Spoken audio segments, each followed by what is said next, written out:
Welcome to the Late Night with Chalky podcast.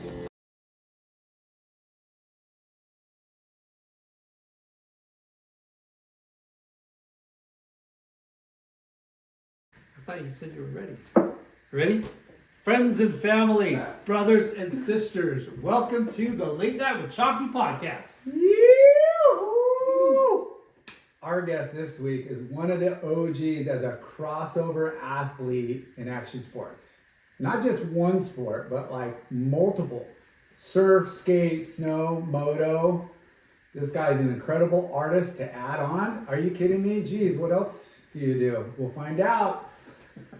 Whatever this guy puts his mind to, his commitment, his balls out approach, he has success at an incredible pace. He was hitting huge moto jumps at Anaheim Stadium at 12. To picking up snowboarding and being on the cover of Transworld Snowboard magazine in what, less than 5 years? About that, yeah, 5 years. I started snowboarding. First time I stepped on a snowboard, I was at Snowmass, and they had the whole mountain closed, so they only had one lift open at the bottom. And I was like, you know, maybe I should just rent a snowboard and try snowboarding. And I was a good skier, so I was like, this is the time to try snowboarding. So All right. got out there and did it, and I don't think I ever got back on skis after that day. I love skiing. You and me both. But he's also traveled the world competing in a lot of these sports. He's even started a couple of companies, had his own pro board snowboard, right? Yes. His own pro model. He even opened a retail store called The Mint. This guy's done it all. But he's also a surf coach. He gives lessons. He helps kids reach their full potential. He loves volunteering and giving back, working with Mauli Ola Foundation. He does nothing half-assed. Mauli Ola. Sorry, I always butcher that. Hawaiian words. Hey, Sorry. okay. Excuse me. I know, right? But he doesn't do anything half-assed. And he's lived his life as a great example of someone giving it 100% in everything he does. We welcome to the show Mr. Mark Richard Gabriel, aka Scabs. Dude, thanks for coming. I appreciate you guys having me. I mean, you've been on our hit list for a long time. We follow you on social media. Thank you. A lot of mutual friends, and we just saw you at a art show last week. Yeah. So we're stoked to get you locked in. Yeah, that was a pretty bitchin' show. Yeah, it was fun. Like, I got asked to do it like the week before. So I was the last artist to be added. I have owned an art gallery for 10 years. oh wow. I had a collab with T. Patterson in San Clemente, and then I had my own art gallery in Dana Point for 5 years. But I was asked the week before, and I had in mind these Forever Roses I've been working on, the one I gave you. Mm-hmm. But you got to dry roses out for a while before you can actually add resin or epoxy to them, because there's oil in the flower. So if you mix the oil with a catalyst, it'll just never dry. So I figured out a way to dry them out, baked them in the oven, and got it done. And I was more than happy with the way they turned out. It was really nice to see them. Yeah, the way you were able to do that without them like turning brown or drying out, looking brittle. They look really fresh. Yeah. Which is probably obviously what you're looking for. Yeah, they came out. I was very happy with how they came out. Yeah, it was cool.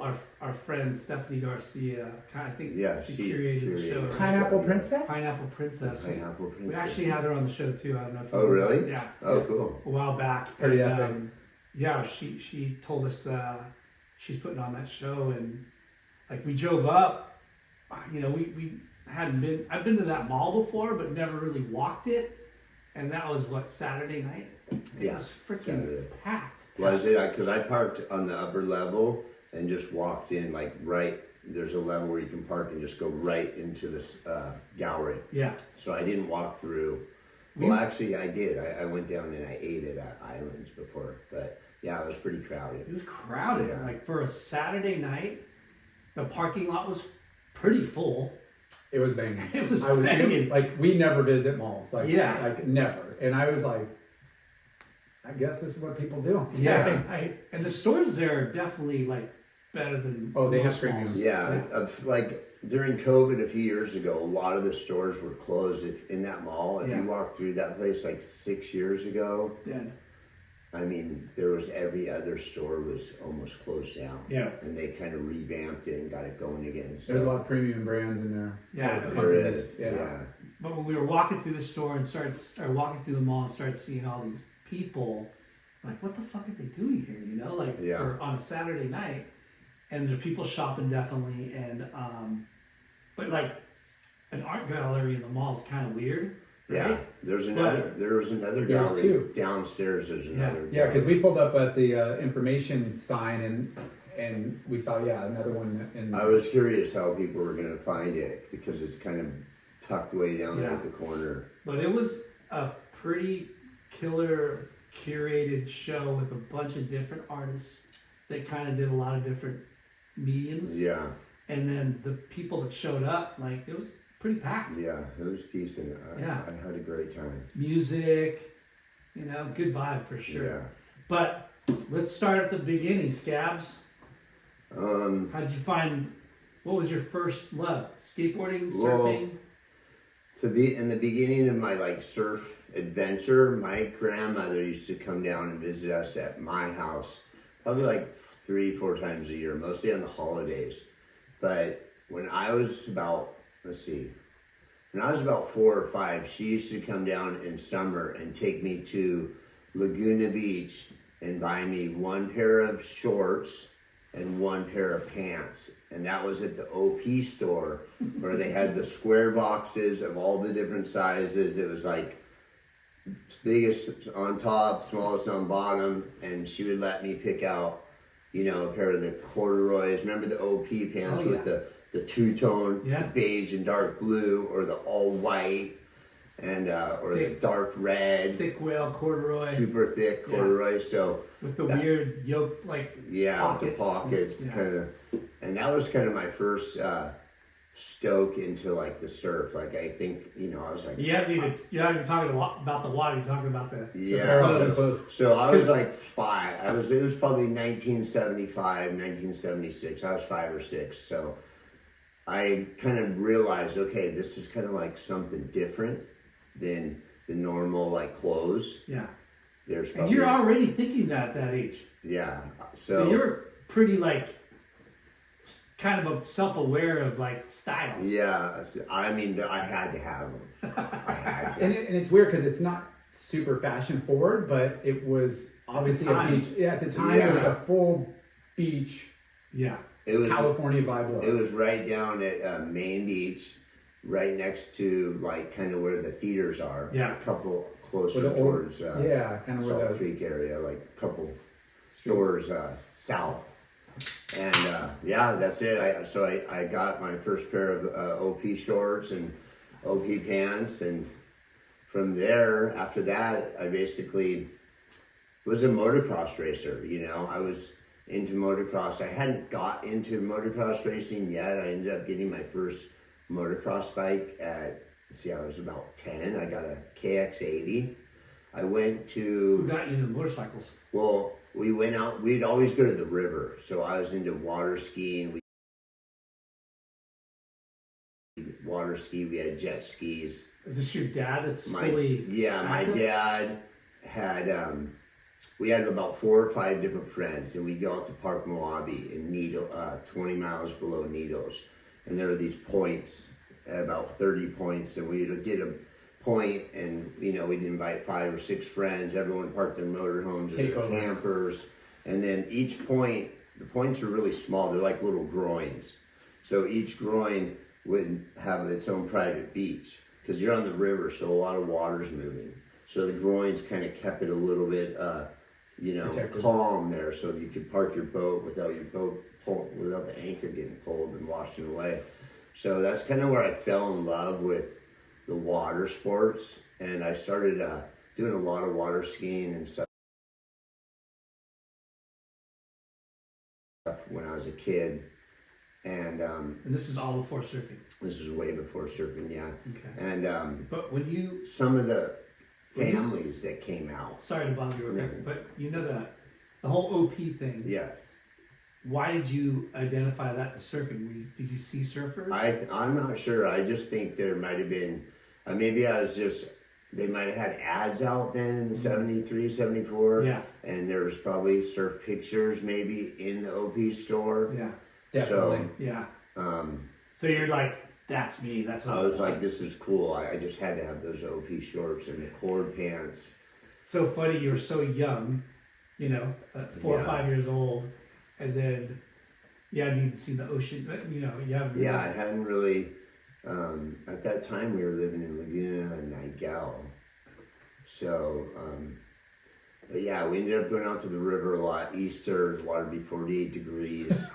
So by the time I was like about 10, I was able to shore start, where you do 2 big loops with the rope, and the boat takes off, and you just step onto the water because the water's single ski. Yeah, it's hard to shore start with 2 skis because you have to have the ski up in the air, the boat takes off, and then when the big loop goes out, you step onto the water. Hopefully you don't fall because the water's 48 at Easter.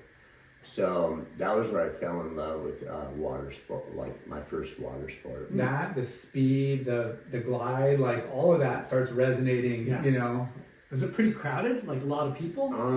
Yeah, on Easter week it would be pretty crowded. Yeah. There'd be about 30 points, and every point would be taken. That's like an opening weekend for the season, like. And people are raging, partying. Yeah, they're kind motorcycles of raging.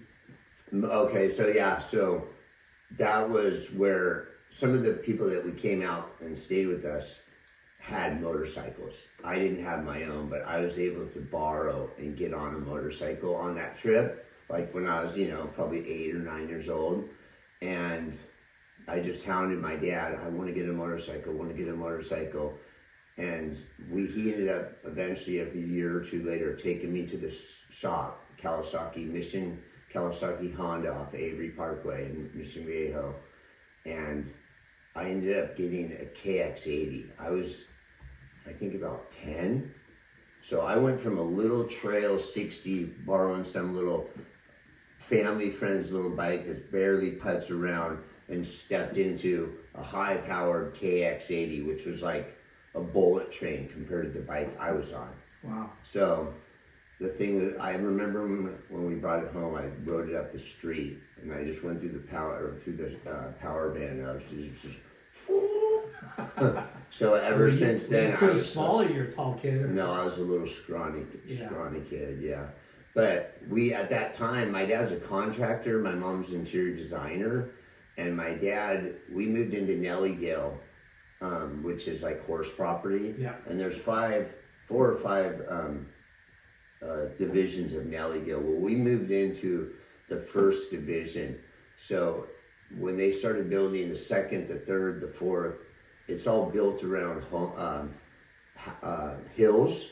So there's cul-de-sacs that go up like this and out, and they up this way. Really spread out. So you could I used every new tract of homes that was being built. There was just like massive amounts of land, and they're all graded for lots. So every lot had hips and berms and everywhere. So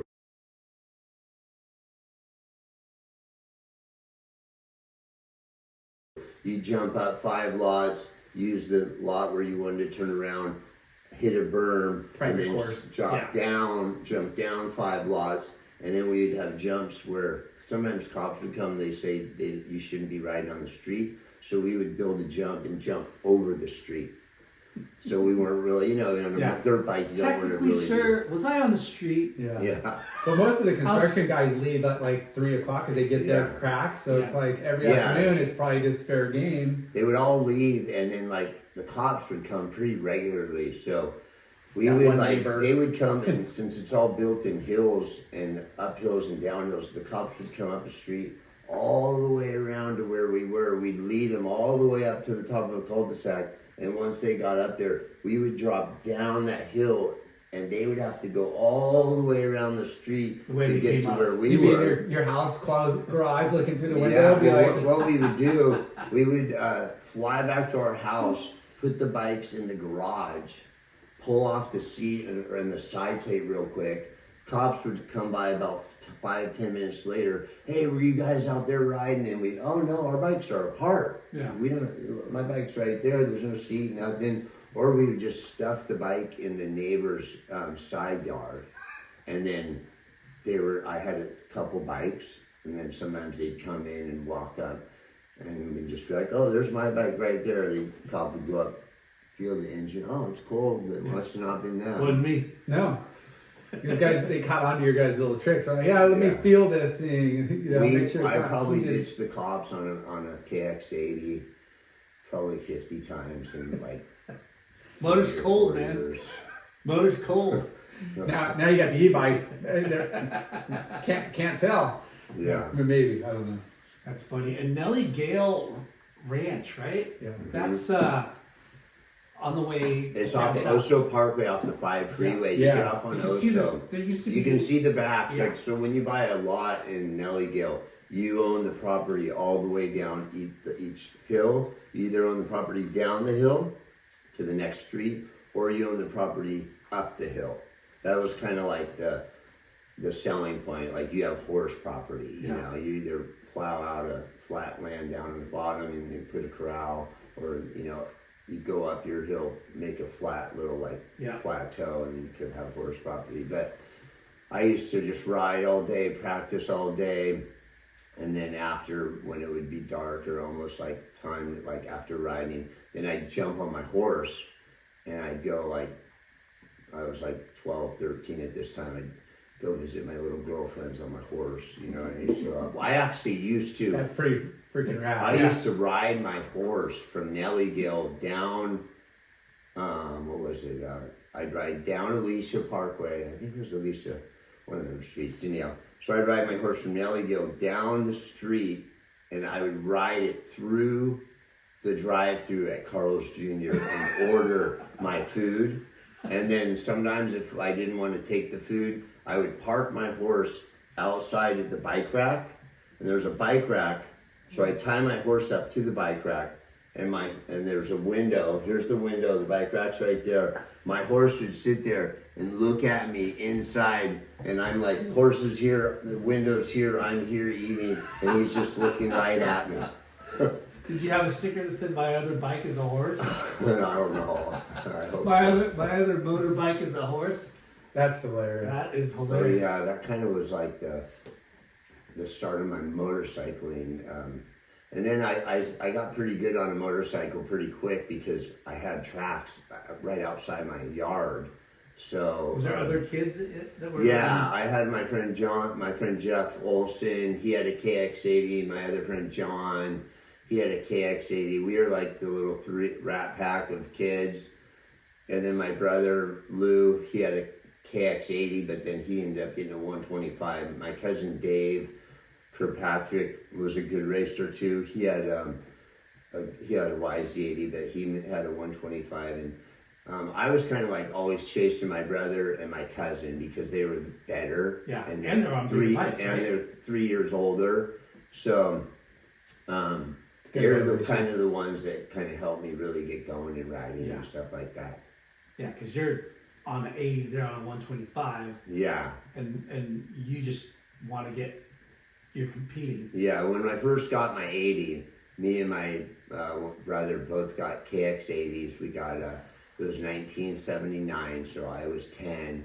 Then there was a few 79 KX80s left, and then so we both got it, and then my brother had it for a year or two, and then he ended up getting a 125. But I started racing after a few years, and I would race Orange County Thursday night, OCIR night racing. I'd race Saturday Saddleback, the original Saddleback, where the nationals were Jeff Ward, Johnny O'Mara, David Bailey, all the big hitters, motocross guys, all the factory teams. Yeah. That's where they would have the nationals. Right in the backyard. Yeah. I So feel like was there commercials for that on the radio? back in the day, Yeah. there was, yeah. When you were saying those names, I was like, wow, why those names sound familiar? Like you know. Oh yeah, those you are hear the them on biggest radio. names in motocross back in the 80s. Yeah. So what you were like 10 when you I started was racing? 10. Basically, yeah, I was 10. I was probably 11 when I started racing. 10, 11. 1980. I think my first race was probably 1979, 1980. And what would you make the finals, or like what is? I how's was racing pretty good, go? pretty much.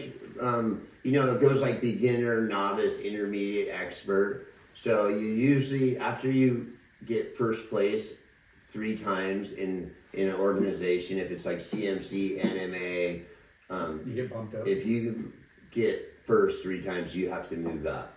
So NMA is like the nationals, like the big organization. CRC was more of like a local SoCal. NMA is more like the whole state.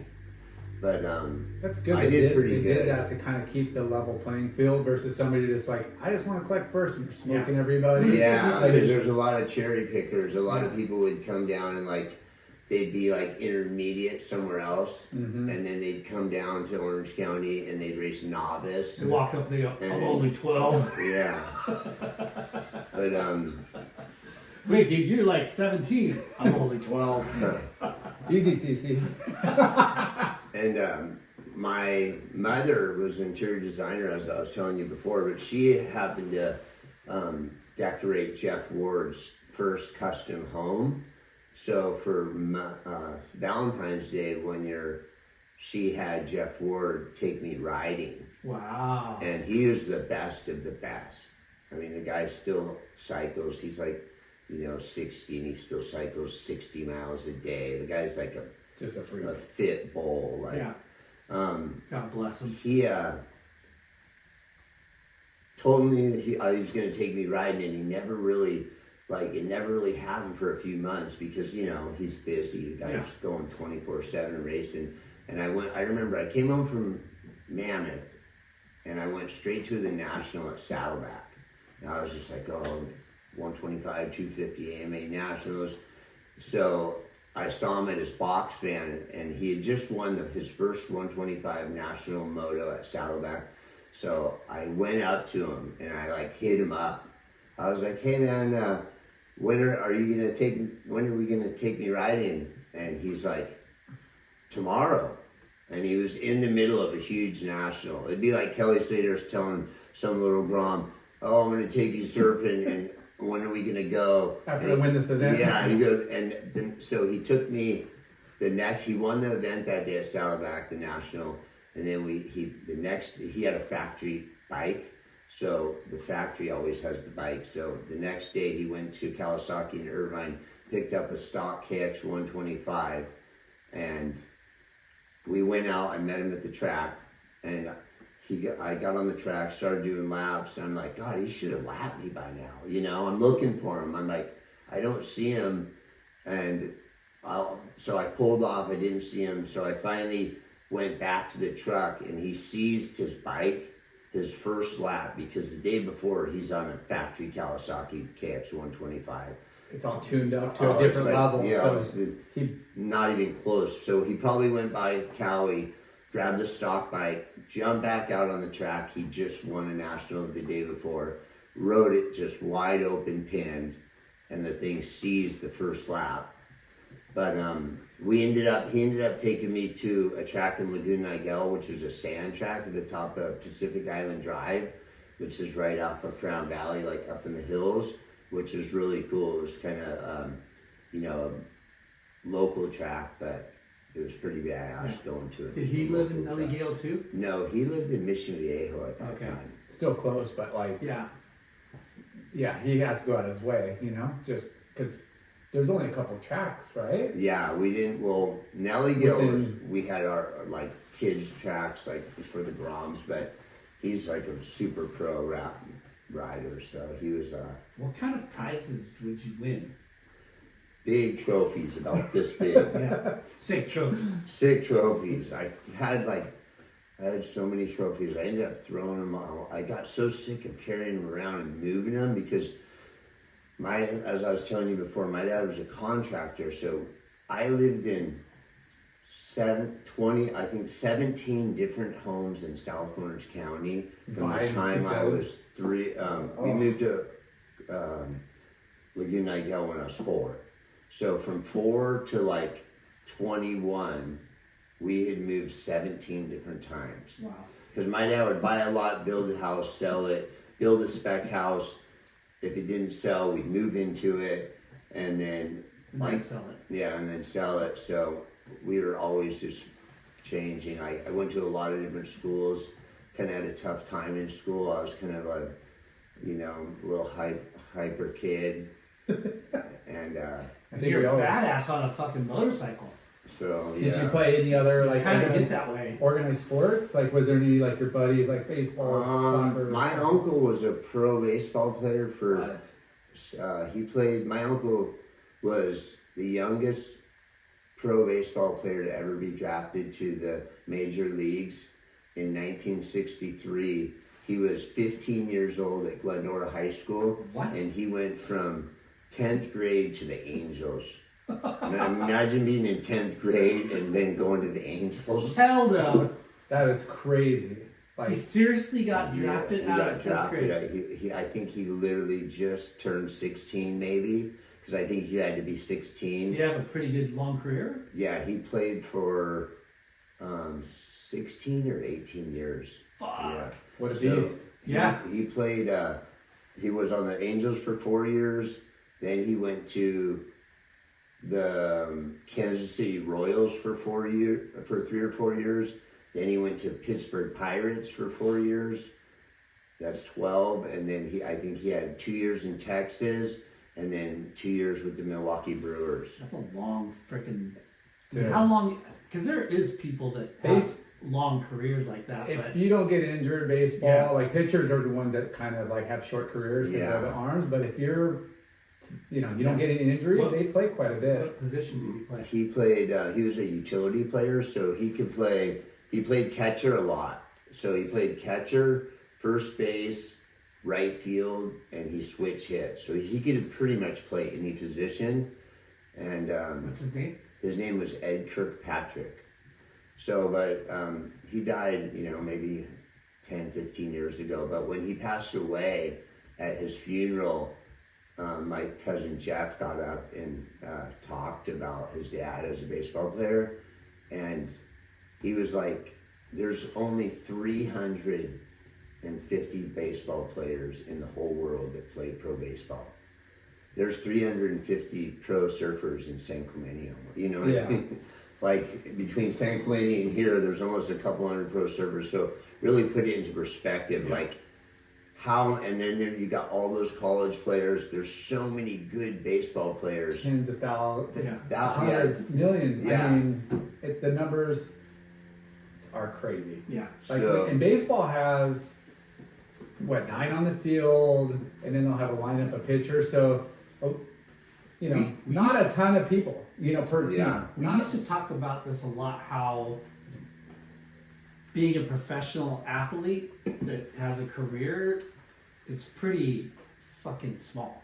Fucking Yeah. really Yeah. 0.001%. Basketball, you know how many professional teams there are, baseball, football, and then how many games they play. Like baseball has the most games, Yeah. but they even cut that back. over Yeah, years. and then they sped up the game. Did you notice that?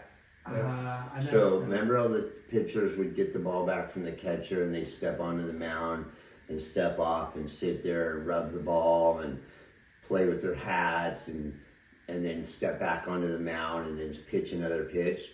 There's a time now. They got to keep the game going. So it's a lot more entertaining. So the game sped up. So instead of a 3-hour game, I think they ended maybe like could be an hour and a half or 2. Yeah, So I'm not a big baseball fan myself. yeah, I played I played t-ball. My dad was a coach. I went from t-ball to AAA, so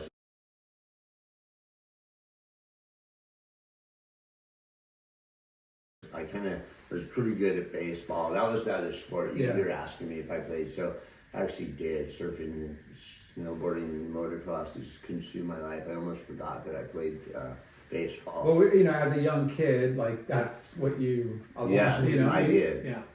I always wanted to play football, and I played flag, but I wanted to play tackle. Want to hit people. I wanted to get smashed or smash someone, or I could throw the ball good. When I played baseball, I was a pitcher, and I was a little skinny, scrawny kid, so I pitched sidearm. Oh, wow. So we had the kid on our team, this guy Glenn, he was like a big, stocky Mexican guy, and he threw the ball harder than anybody in the league when I was in AAA. Every kid in the whole league was scared of him because he threw the ball so hard. So I was kind of like the opposite. I threw not hard, but accurate. I threw sidearm, so when I would throw the ball, it would look like I'm literally throwing it right at you. Yeah. And I had a mean 4-finger knuckleball that would just be still and just drop like, so. It's But so yeah, it was Speaking It was a good of time. tackle, how fucking funny and fun. Oh yeah. yeah. I wanted to play back to the football stuff. So my uncle was a pro baseball player, so I was able to go to Rawlings and get any of the gear for cost.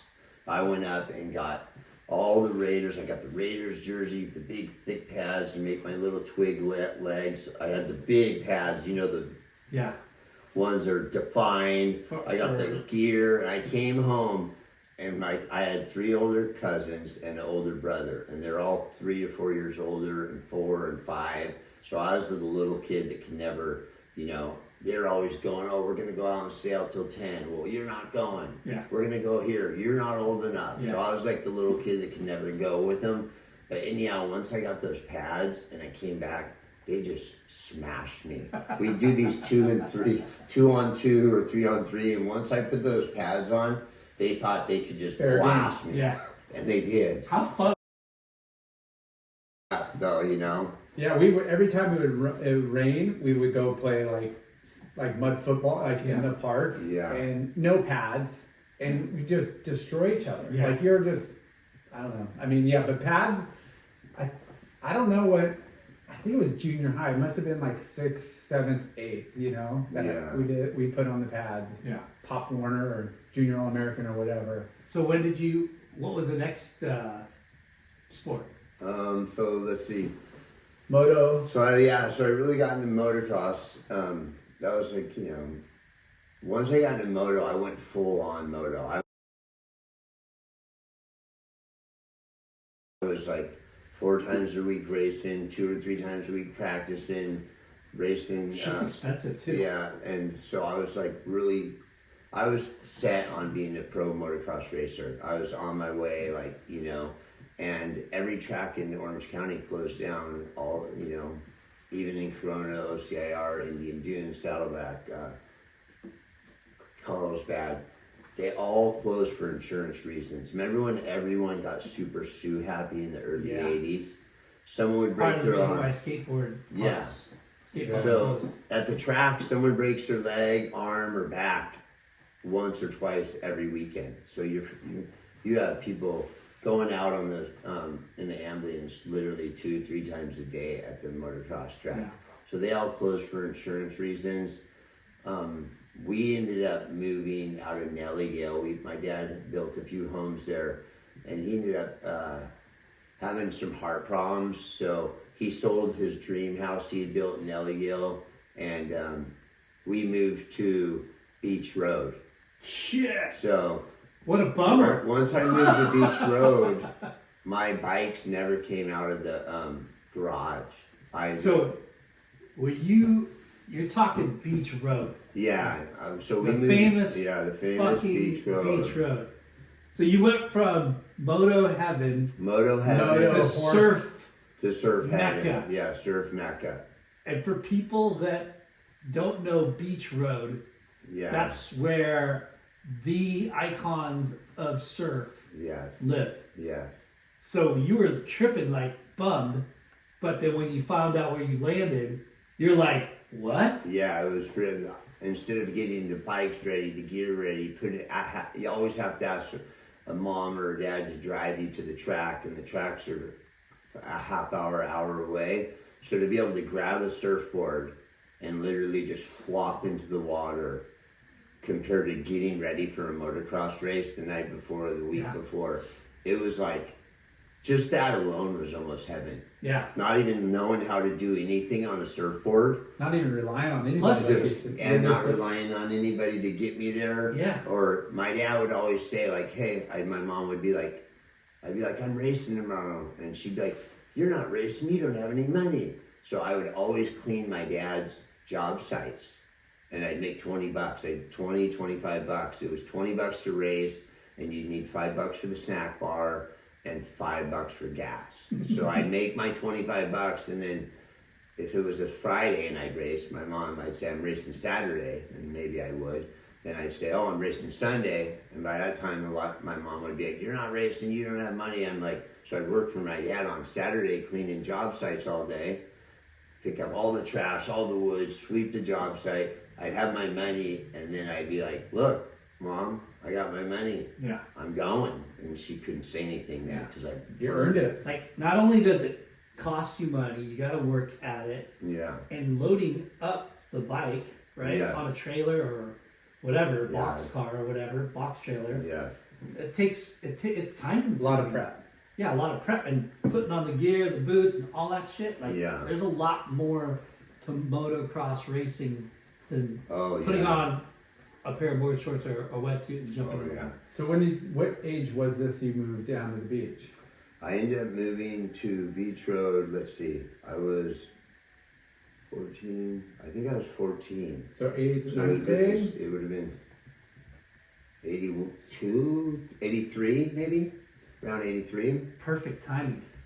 I mean, I just boogie board before that. I started surfing a little bit before, barely. I didn't know how to surf, but Ocean Moves, Greg Arnett owned a surf shop next to my mom's interior decorator Oh, shit. shop off of Alicia, and it was called Ocean Moves.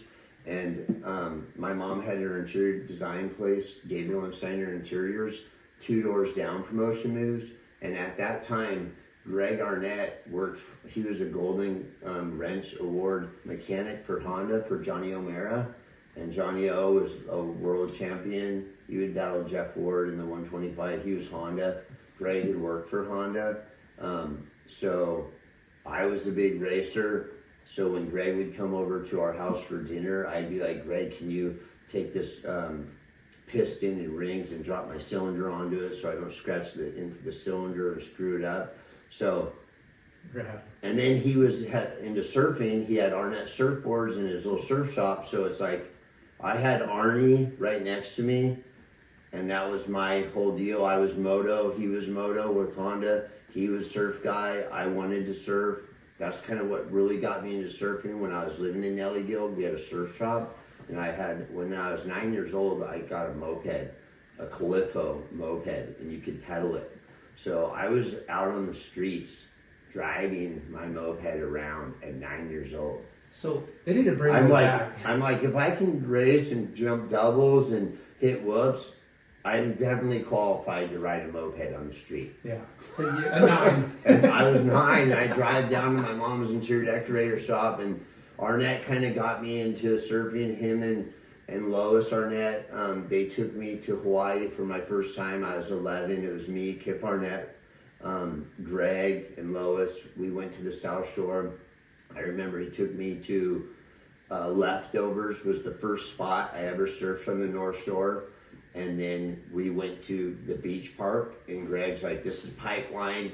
And I thought I was surfing Pipeline, but I was really just surfing the beach park, because, Pipeline is kind of the beach park. If you just look to the left, it's right there. So I was like, oh yeah, I surf Pipeline. And, I was like, it was like 3-4 foot, probably like 6 foot faces or something. But that was a trip that kind of changed my life into surfing. And I was still living in Laguna Hills, barely just started surfing. So I guess I did surf before I moved to Beach Road. I would race, be sweaty all weekend, come home, and then go down to Doheny, jump in the water, and learn how to surf. But we didn't really have soft tops back then. So it took me a whole summer to really learn how to stand up and ride a wave, because I just had I remember my first board, I got it from Kip Arnett. It was Kawasaki green with black rails, same color as this jacket, looked like that. And there was the black flag logo, the 4 bars right on the nose of it. Whoa. And I didn't even know what black flag was at the time. Was it a spray you came up with, or it they was did? Kip Arnett. It was his old twin fin. Okay. And I remember it didn't have a Clark foam on it, and I would always get the little Clark foam. Remember the peel-on stickers that you put water on, and then you peel off the top and just stand there? I would always put that on the tail of my Swallow. So I was like, oh, so I had the Clark foam logo. That was like a big deal. I need to have OP Pro corduroy OP shorts Pro, Clark and the foam. Clark foam little sticker. Yeah, I remember distinctly all the boards had it like The Clark Clark foam foam, laminate. yeah, like, that you little know. tiny lamb on Yeah. the back corner. Yeah. So you got introduced to surfing Early. by the Arnetts. Kind of by the Arnetts, Yeah. yes. It's But- crazy, to remind people who Greg and Kip Arnett, they are Yeah. Arnett sunglasses. Yeah, They Arnett became- sunglasses. Yeah. Like one of the, after Oakley, which wasn't really an action sports brand, Yeah. Arnett was like our first, like, from our So, culture, industry. yeah. Right? And with like Oakley, so since I was really good friends with the Arnett family, like Greg Arnett started working for Oakley. We lived actually when I moved to Laguna Niguel too, when I was 5, I lived on Ivy Glen, our first home. Jim Gennard was our neighbor down the street who started Oakley. Wow. So he would be doing stuff in his garage, and we were kind of like, oh, that's the guy that owns Oakley. And at that time, they were just like the Oakley grips.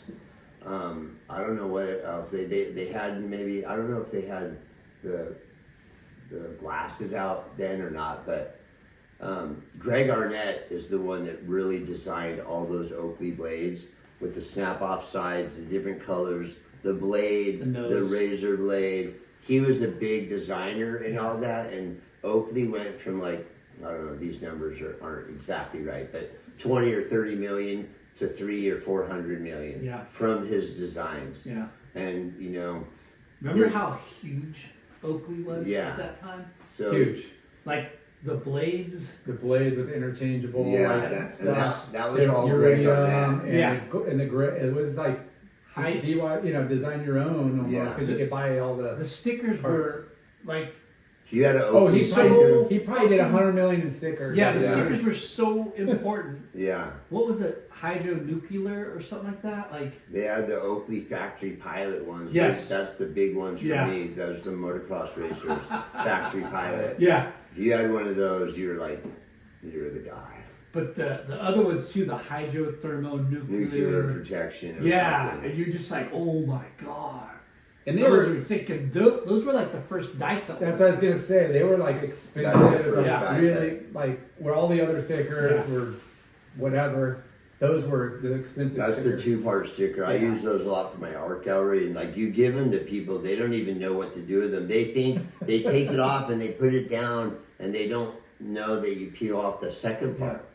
It's So- funny because it's so funny how big stickers were back in the day.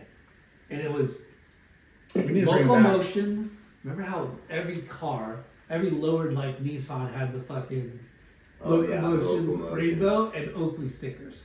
You're just like, what the hell? Yeah. So awesome. Stickers. Fine. Every surf shop growing up. I mean, that's you Yeah, just that go to was the a big- counter and you would spend your money That's because a big Yeah. category. you put them on your school folder. You put them on your freaking desk at home Your or on the bike. wall. I mean, yeah, you your surfboard. everywhere. I don't even know. Do shops even have stickers? Like, Barely. yeah, there used to be that was the front where you Sticker cap. checked out, the full sticker cap. Yeah. So you got introduced by the Arnetts, but okay, let's go back to you moving, 14 years old, Yes. Beach Road. And Beach Road, it's like a track, right? It's not It's like one street. one street, There, and there's not a lot of homes on there. Yeah, I don't think there's probably 150 homes or something. Oh, is that many? Okay. Yeah, maybe 100 or something. But it's about a 2-mile road. Okay. And it starts at Capo Beach at the beach park, and then it just goes all the way down, and it ends at Pochi, which is by the DMV and that Arco station right there on Coast Highway.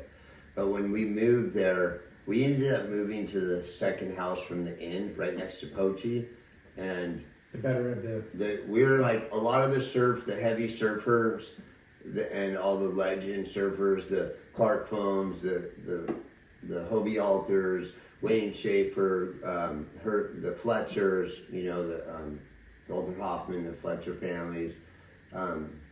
They were all, there's a middle turnaround. The streets were very narrow, so there's right in the middle, there's a little turnaround. And right at that turnaround is where Grubby Clark lived. So from there, from the middle to the end, was mostly the McNulty's were on there. That was where most of the heavy surfers lived.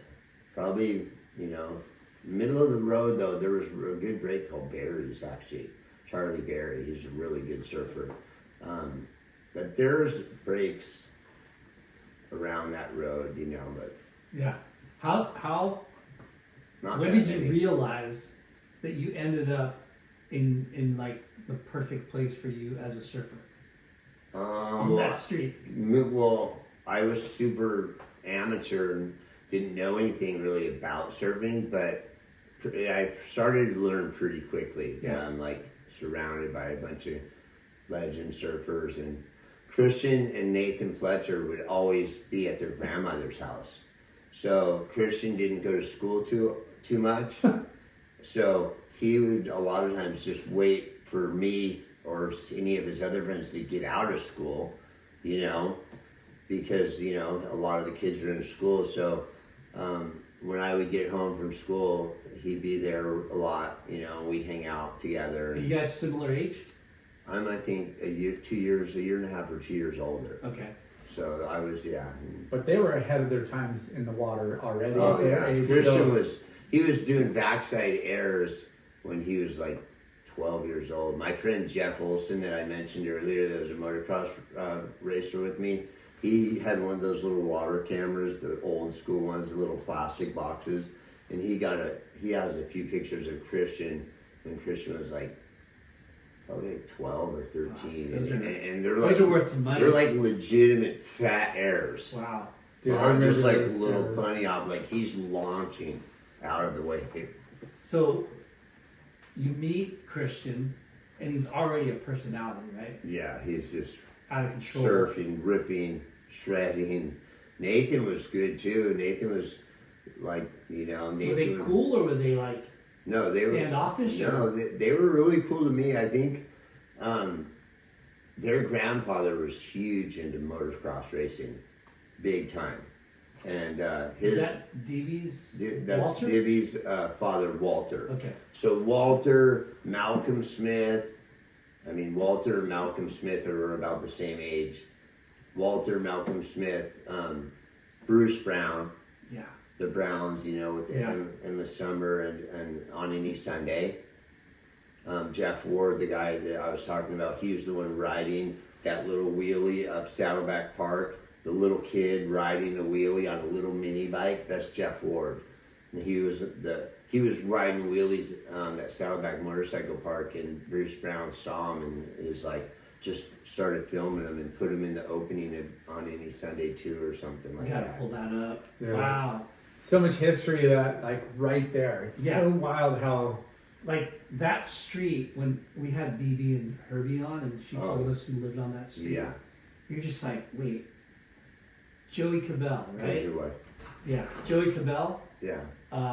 Hobie, Phil Edwards, Grubby Clark. Grubby Clark, like endless amount of iconic The who's who in the industry. pioneers. Yeah.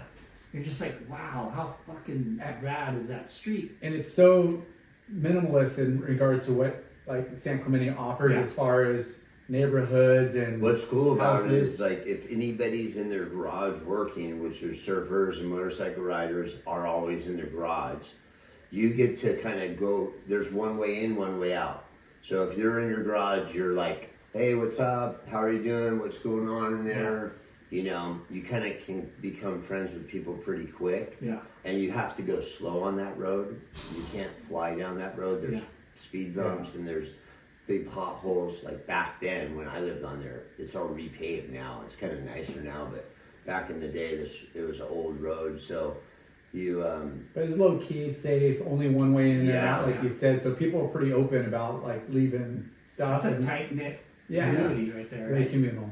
I was very lucky to move there, and it was the prime years of my life. Like I was 14. I mean, I already was riding on a moped on the street since I was 9, but I was 14. I had a moped still then, and I'd ride over to Salt Creek and surf at Salt Creek, because Salt Creek would be a lot better than Pochi some days. So I would go over to Salt Creek, surf, and then ride back home, and then surf back at home, or just stay at home and surf there all day. But and then What high school did you go to? I went to, when I was a kid and living in Nellyville, I went to Laguna Hills for 2 years, and then I actually was living on Beach Road, still going to Laguna Hills because my brother was a junior and he had already started there, so he just kept going there. Brendan's and he already drove. And if I stayed at Laguna Hills, I would get out at lunchtime because I would have a ride home with him. So I really wanted to be at San Clemente or Dana, but if I stayed there, I was home learning how to surf by 12 o'clock instead of 3:30. Yeah. When did you switch up boards when you know now you have more contacts or down? San Clemente? I ended up actually that twin fin that I got from Kip was my first. That was my first surfboard, and then I ended up getting my first brand new surfboard was a Richard that I got from Greg Arnett, and that was a quad, which I love quads now. I'm just like. And what year was that? Quads? Yeah, quads. It was in 69, 79, 80, 81, 82. It's probably 83. Because that wasn't like a go-to like bin setup then. Yeah. It was It was 83, 84. Could have been 85. I think it was around 84. And I remember, yeah, it was I think I went to a quad because I was on a twin fin. yeah. And I just liked the looseness factor. I didn't really know much. Every kneeboard had quads, but like yeah. you'd occasionally see a surfer, but it went Yeah. I mean, I went on the twin fin. It was right at the single fin, twin fin, short board, but like second board was faster than that. Yeah. The quads, yeah, you'd see them, but not like. Yeah. Richard surfboards. I kind of remember Remember that, those. Yeah. Richard? They weren't too popular. Yeah. He mostly had them for his shop, for Greg Arnett on the shop, so he mostly had them for that. But kind of going back on that Greg Arnett story, so Greg Arnett basically designed all the Oakleys and the Oakley blades and made Oakley really big, huge jump in sales. So, and his salary didn't go extremely through the roof. So he decided, I'm just going to do my own thing. That's when he started Arnett sunglasses. So basically, when he did Arnett, he went and did something completely opposite, different. Black everything, no color, the wrap raven, the black dog, you know what I mean? And that was a big trend too. The Arnett sunglasses, the wraps and stuff. So I was always there seeing a lot of those before they came out. Greg would grind and work on shapes and designs of those glasses in his garage, and me and Kip would hang out, surf together. So I was kind of seeing a lot of that stuff before it would come out a little bit. But Greg's a really cool guy. He's very innovative and great designer. Yeah. Trip how he had a shop and did Moto and designed sunglasses. Yeah. Such a trippy combination. And worked on bikes like an engineer and mechanic. Yeah, he was the big guy. So he kind of was doing everything. I was we kind of hit it off. I'm I want to hang out with this guy, go to this guy's house, see maybe there will be some factory Hondas there, or meet a rider, So living on Beach Road, you're starting to meet all those legends. Yeah. And surfing with Nate and Nathan was such a good surfer. The waves would get big at Pochi Reef, and we'd call it Nathan's Left. There's a reef out Pochi. I lived at the third house. It's the fifth one now because they've added a few. And then 2 doors over, Chris Walter lived, and they were always over there. But there's Pochi Reef, and it gets big, and there's it breaks outside, and the left comes all the way in, and it would break outside kind of like a trestles, and then the inside would kind of run, and it would end up right at Nathan's grandfather's back door, which is the front, the front yard, which is the beach, and we would call it Nathan's left. And I'd remember, like, I'd wake up and look out. You'd always wake up and who's out there, and it'd be big, and Nathan would just be this little tiny guy, little towhead kid, and just like in this all pink wetsuit, looks like an Easter bunny or something, doing these huge, those cut back turns, just like he does now, but he's tiny. Tiny. And he really charged. Like, it didn't surprise me at all when he started surfing big waves and stuff like that. So did Such you, a charger. He's so gnarly. when did you start venturing? Because you surf Salt Creek a lot. When did you guys discover like lowers?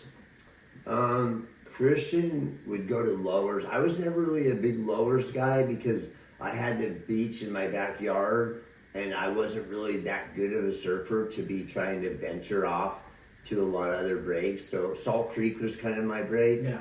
And, so I was never really a big lowers guy. Christian always said, like, later on, and as he got a little older, he would call it slowers, because he's like, it's just not as good as it used to be. The left, you could actually get a little tubed almost sometimes, but I haven't seen anybody get tubed at lowers in like 20 years. Yeah. It's definitely different, for sure. Did you progress? Like when Christian won the $32,000, I went down there and watched it. There was a point at lowers, the rock point, it went like this and out. And the scaffolding was way back. Now the scaffolding's on the front, and the water's like you could throw a rock off the scaffolding and it dropped right into the water. So there's kind of no point. So I think a lot of the rocks have washed away. It's a little knuckle. It used to be really pronounced, for sure. Yeah. Did you progress pretty quick living at the beach? I mean, with your, passion for surf. I did. I mean, I didn't really. I wasn't really following along. I was never really a big contest surfer because I would just like looked up to Christian and Nathan, and Archie would sometimes come down to Pochi once in a while, I think, and mostly he'd be at T Street. But I remember Vinny Delapina's dad ran the WSA, so he kind of got me. Oh, come to the WSAs, do a contest.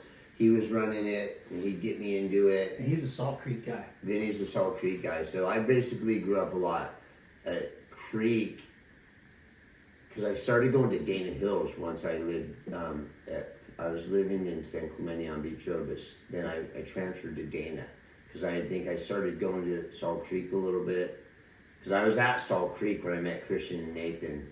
I had a boogie board, and they were going up the hill, and I said, "Oh, I'm moving to Beach Road tomorrow," and the next day I met him at Creek, and the next day I moved to the road, so we kind of instantly became friends. That's cool. Yeah. And Creek is like, it picks up a lot of swell. Like, it's really consistent spot, and it breaks all year round. I remember Punchy. when I was like first starting to venture down south. I grew up inland in Long Beach. Yeah. And going down south was like a surf Full trip. surf trip. Yeah, and I remember surfing Salt Creek when there's pier pilings. Remember that? There's like pilings underneath. At the point? Well, at the point they would always have the jetty, but a lot of it would dispose, and there'd be like big chunks of rock. Yeah. Out They would just go dump like other concrete. It seemed like there was like pilings underneath. I was like, fuck, this is like a reef break. There is a lot of like jagged reef that runs real long, and in the summer when the souths come, it washes a lot of the sand out of it. So you'll get these ridges sticking up, and they are kind of long. That's probably what you remember, but they look like a lot of things. Good. Like when you're a kid, Everything's killer. Yeah, and you surf Seal Beach, and it's like shit, but then it's a perfect, almost like a perfect left point break. Yeah. But I remember, going down, and I don't think before high school, and probably never surfed it. In high school, we'd go down there and compete. And then they're like NSSAs would have, events there. Yeah. And yeah, you know, figure it out. And then later as you turn, you know, try to do the pro surf thing, and that's like surf, you know, like studio, yeah. you know? There's a lot of good surfers that surfed at Salt Creek. Yeah. So who you, Vinny, Pat? I would surf with me, Vinny, Pat, my friend Brad Kingsley, Casey Curtis. Casey Curtis. And then we had the older crew was like Mike Howard, O'Neill, surfer, Mike Crookshank. We had, and then Flame was always shooting those guys, you know. I was like, if I got one little photo from Flame, I'm like, oh, Yeah. I'm making it. Chris and A Kevin Billy. photo Yeah, the from Billies. Flame. Yeah. The Billies, He was- Eric Diamond, Yeah. ED. a lot of national team guys. You know, you had Kevin Billy, Chris Billy. I think ED might have been on the national team too. Who was at the Archer, Kevin or Chris? Chris. Chris. That was Yeah, Chris. That was Chris, the Okay. younger one. Okay. They both surf super good still. They both still surf all the time. Yeah. Chris looked the same pretty much. Chris, yeah, he holds up pretty good. He's still- Yeah. I thought they said it Chris on is- you one. No. Chris is funny. Like, we always like. We'll talk about going hard. We're like, oh yeah, I went so hard because like Todd Amer is a jiu-jitsu guy. Do you guys know Yeah, Todd? we know Todd. He goes like Taekwondo? Taekwondo. So like Todd will be paddling in, a guy will be paddling into a wave, and Todd will be like full jiu-jitsu. Go hard, and then like, and it'll sometimes be small, right? Yeah. And then Chris Billy, I'd be working at Timmy's, right? I collab my art gallery with Timmy Patterson's shop. I used to have a gallery next to Timmy's, but Timmy's like, everyone goes to your shop, then to my shop, then to your shop, then to my shop. He's all, why don't we just put them together? Oh, that's cool. So I ended up doing a collab. I put my gallery inside Timmy's, and then I'd work at Timmy's. So I was like getting paid to work at my own gallery. Smart. And I would work just enough to pay my rent. So when I was in Dana Point and I had my art gallery, I had it for like, I had $96,000 in rent for like a 3 or 4 year lease. I made zero money, but I learned how to sell a lot of art and make nothing. And then I went to San Clemente. Timmy's all, come over to San Clemente, and rent's way cheaper. I went down there and my rent was like $700 a month, and I worked for Timmy to make $700 a month. And so I had zero rent, and I knew how to sell a lot of art, and I'd make every single piece of art I sold. I made money off everything. There was no such thing as rent anymore. Yeah. And I went from one side, and I just started a gallery because I needed to give myself a job, and I love art. And I think I got into the art thing just like with motorcycles or art, the seats, the graphics. I was already big into art, so the art thing was really good to me. I did it for about 10 years. But anyhow, back to the story, CB would come back to the gallery, and I'd be working, and he'd walk in, and he'd be like, I just went so fucking hard. he goes, oh, I went so fucking hard today. You wouldn't even believe it. That was a term. That was definitely like That's so a funny. bit hard. Whether And you're then, drinking, partying, yeah. you ripped a wave, or you know. And then sometimes even now, CB will be paddling into a wave, and I'll be all, go hard, go hard. I'm Full gonna start time. saying that. Yeah. I'm gonna start bringing that back. Kind of seems like what you would hear in Hawaii or somewhere, you know, like So super macho. back to you, and then you started surfing WSAs. So I would surf WSAs, and I would once in a while make a final here or there, and I would surf better. Like I'd go into 1A, 2A, which was kind of like, I don't know, it was like not boys, not juniors. It was kind of like you could be in any age, and I would do better in that than the boys and the juniors, because the juniors division, there was like Archie would be at it, Christian would be at some of them. Christian was mostly an NSSA guy, but I remember going to a WSA. It was, I think, my first contest, and it was at churches.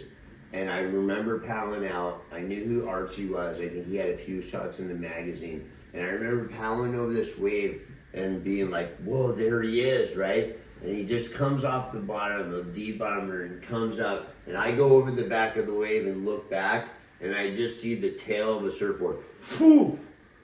And I was like, holy, I'd never seen a surfer up close Blowtail. do a blowtail maneuver, like right in front of my face. And right after that, I saw that, I was like, this is for me, this is far as, I mean, because, you know, blowtail surfing, I was blowing my tail all over the place on my dirt bike. And every bank I saw, boom, boom. And you could, I mean, I was pretty decent in berms and stuff. I had a decent style on a bike. When you see that water displacement and the power right up and close, because it's one thing to watch it from the front, it doesn't look, but the back, when you see like pretty much, dispersing like all the water, seeing fins come out, you're like, that's legit. Such a good feeling too. But to watch it too. Yeah. And to look at the surfer, like, I had never really seen anyone. Churches is a little laid out way. Yeah. So there's the surfer's traveling the distance.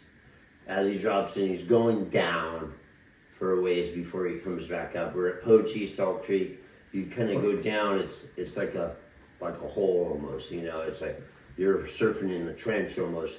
Where lowers and that stuff's more like a drawn out, like a baseball field, a big field out there. Were you progressive, like busting? Like, what was your approach? I was just super. I didn't really.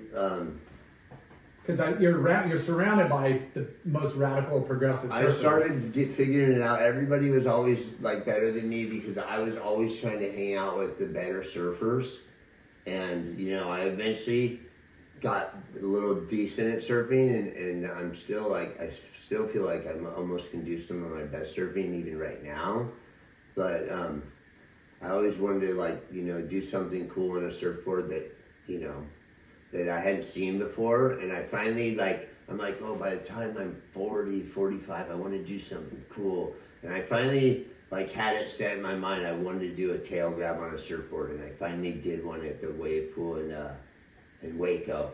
Like a click, grab the tail, hold it, land. So that was a big highlight for me. Then that just happened like when I was 4 or 5 years ago. Yeah. But when I was a kid, I didn't really have any big contest wins or anything like that. I think. How about sponsors? Not really. Well, my first time I was living at Pochi, and I remember getting free team gear. Remember Kevin Billy team gear? The team gear office was in the little offices right next to Surfer Magazine. And I went over there, and Greg Jensen owned team gear. And he used to give me a couple shirts, a couple hats. Now it's kind of like, wow, this guy, I got a sticker and I get to put it on my board. Yeah, how huge is that? I was so stoked. Yeah. That kind of really inspired me. But like, you know, I knew about sponsors because like when I was on when I rode with Kawasaki, when I had a Kawasaki, I would, they have a support program where like Team Green.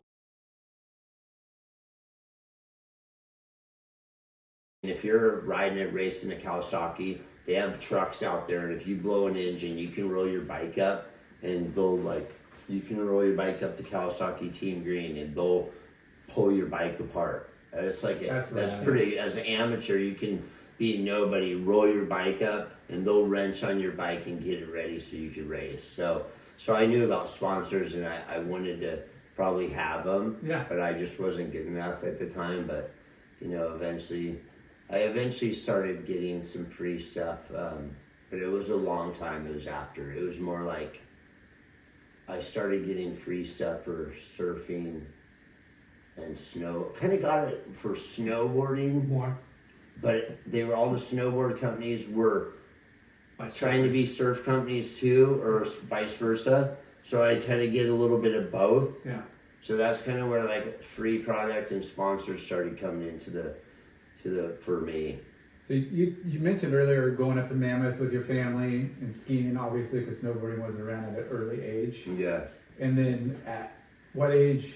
I mean, was that a yearly thing? Were you guys going up? My love for the snow, how all that my snow thing came about. When I was about 11, I was racing.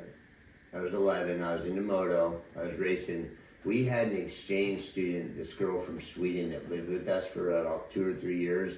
And she ended up being like an older sister to me. I was like 11, and she was like 14, 15, 16, maybe 15. She came over for a year, lived with us in Elligill, loved it, and then came back over the next year for 6 months or a year. And then her family brought me to Sweden on the Christmas vacation. So I was 11 and I traveled to Sweden by myself. Her family picked me up at the airport. I went telemarking when I got to Sweden. I wore her little sister's shoes. They were like 3 sizes too small for me, stuffed in these little telemarking shoes. Then went on this telemarketing course, and I was like, oh, this is all right. I'm like, I hadn't skied before or anything. And then a few days later, her family took me to the real mountains. And that's where I first learned how to ski. And that was the first time I had really seen snow. I had seen snow when I was a little kid. My grandma took me to like sledding and stuff. But that's where I fell in love with skiing in the mountains. So when I came back. Those are like real mountains. Yeah.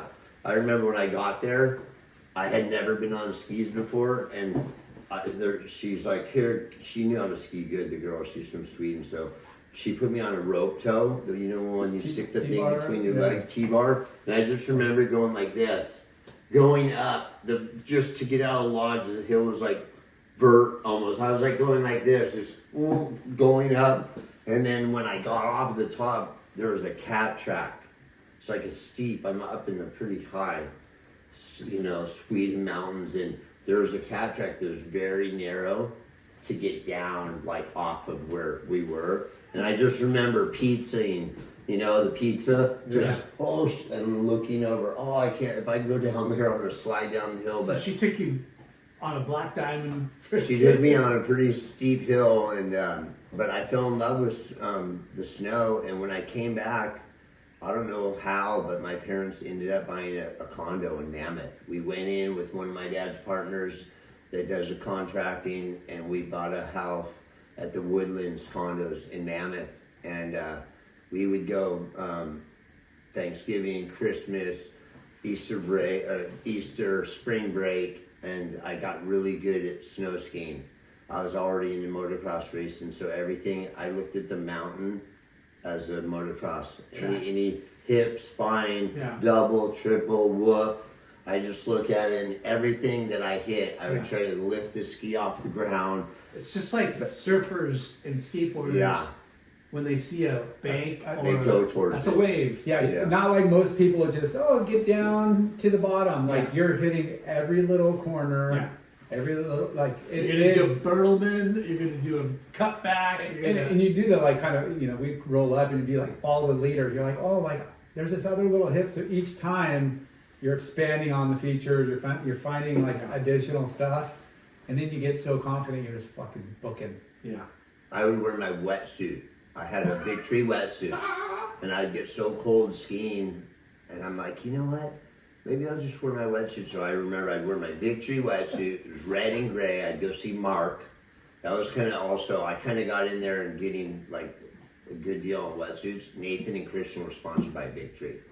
And I just try to tag along, you know what I mean? Yeah. Maybe if I go, I'll get a t-shirt or a sticker or something.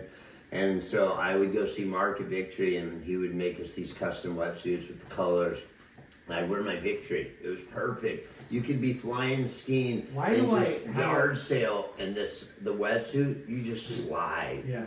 Why do I have a memory of you in a surf mag in a Victory wetsuit? Because, that was my first time I actually got in the magazine surfing. I went with Mark Bellinger, and we met the guy from Zinca, and it was me, Mark Bellinger, Colby Outlaw. Colby and Mark surfed way better than I did, but I was there, and it was at Huntington Pier, and we did a little photo shoot, and it was in Surfer magazine, I think, or Surfing. Yeah. I was like, the chicks dig me because I wear Zinca. I see little kids and I tell them that story. So I'm like, hey, I was an ad for that company, and they're like, really? Zinca was huge when we were kids. Yeah. That and Bullfrog. The moms and Bullfrog all the chicks like sucked. Coppertone. Bullfrog was the worst. drips in your eye. No matter how early you put it on, it would never seep in, And and it would super just oily. super oily, and it would And just tasted smell like weird. shit, right? Yeah, When it Had a like weird leaks in your smell. mouth, you're like, ah. but it had the cool label, and everybody used it. But it was out of Zinca, and Zinca had a little window, and then it kind of got burned out. It was only a few years. Alligator. That Alligator was was the big one. oily, it was Yeah. more Vaseline-y, it wasn't as like liquidy. Alligator was the big one that people were like, this stuff actually works. Bullfrog that doesn't Oh. run down your face. Yeah. Kind of. But Zinca was Just think how cool bad those as chemicals shit. were. Pink, yellow, blue. Yeah. You're like, Yeah. you were cool when you wore Zinca. Remember their tagline was "Chicks dig me because I wear Zinca." Really? Yeah. Oh, no, wait. The chicks dig me because I surf. I think that was Probably. that, yeah. I don't know. So, yeah, you started getting photos in the mag. A little bit. Well, I got in the Zinca ad. I'm just trying to think where it was like, that was probably like 14, 15 maybe. I didn't drive yet, so I'm trying to think where my first like photo. You know who kind of gave me my first break, got me into it? Richard Wolcott.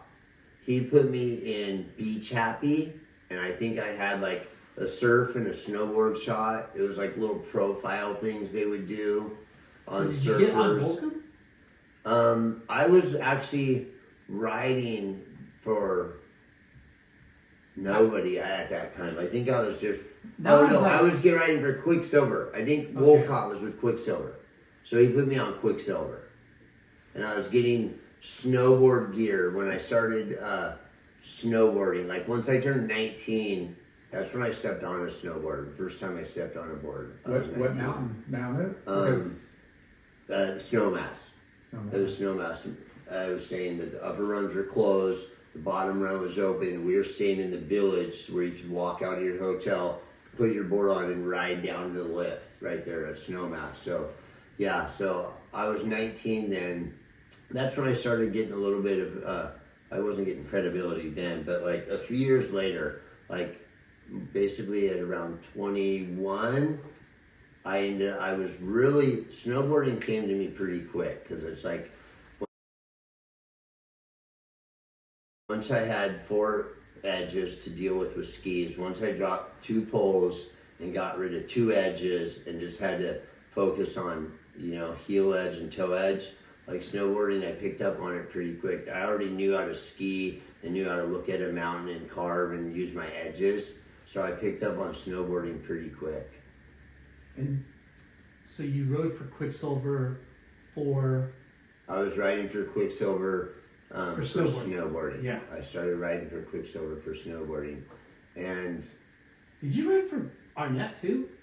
I eventually did, Yeah. Yeah, I eventually rode for Arnett. But so Wooly, I think, put me on Quicksilver, and I was getting free Quicksilver stuff. And I love snowboarding so much. How did that happen? They just Somebody said, "Hey, this kid." I'm not really sure. skates and I snowboards? I was snowboarding. I'm not really sure exactly how it happened, but I ended up just getting some free gear, and then I just started taking some photos in it, and just one thing led to another. And after I was so into it, and I was already gung ho on skiing, I ended up moving to Tahoe. I'm like, I'm going to where the real mountains are, and I moved to For Tahoe skiing? for snowboarding. Oh, snowboarding. So I had gone into snowboarding. I was like, this is it. This is surfing on the snow.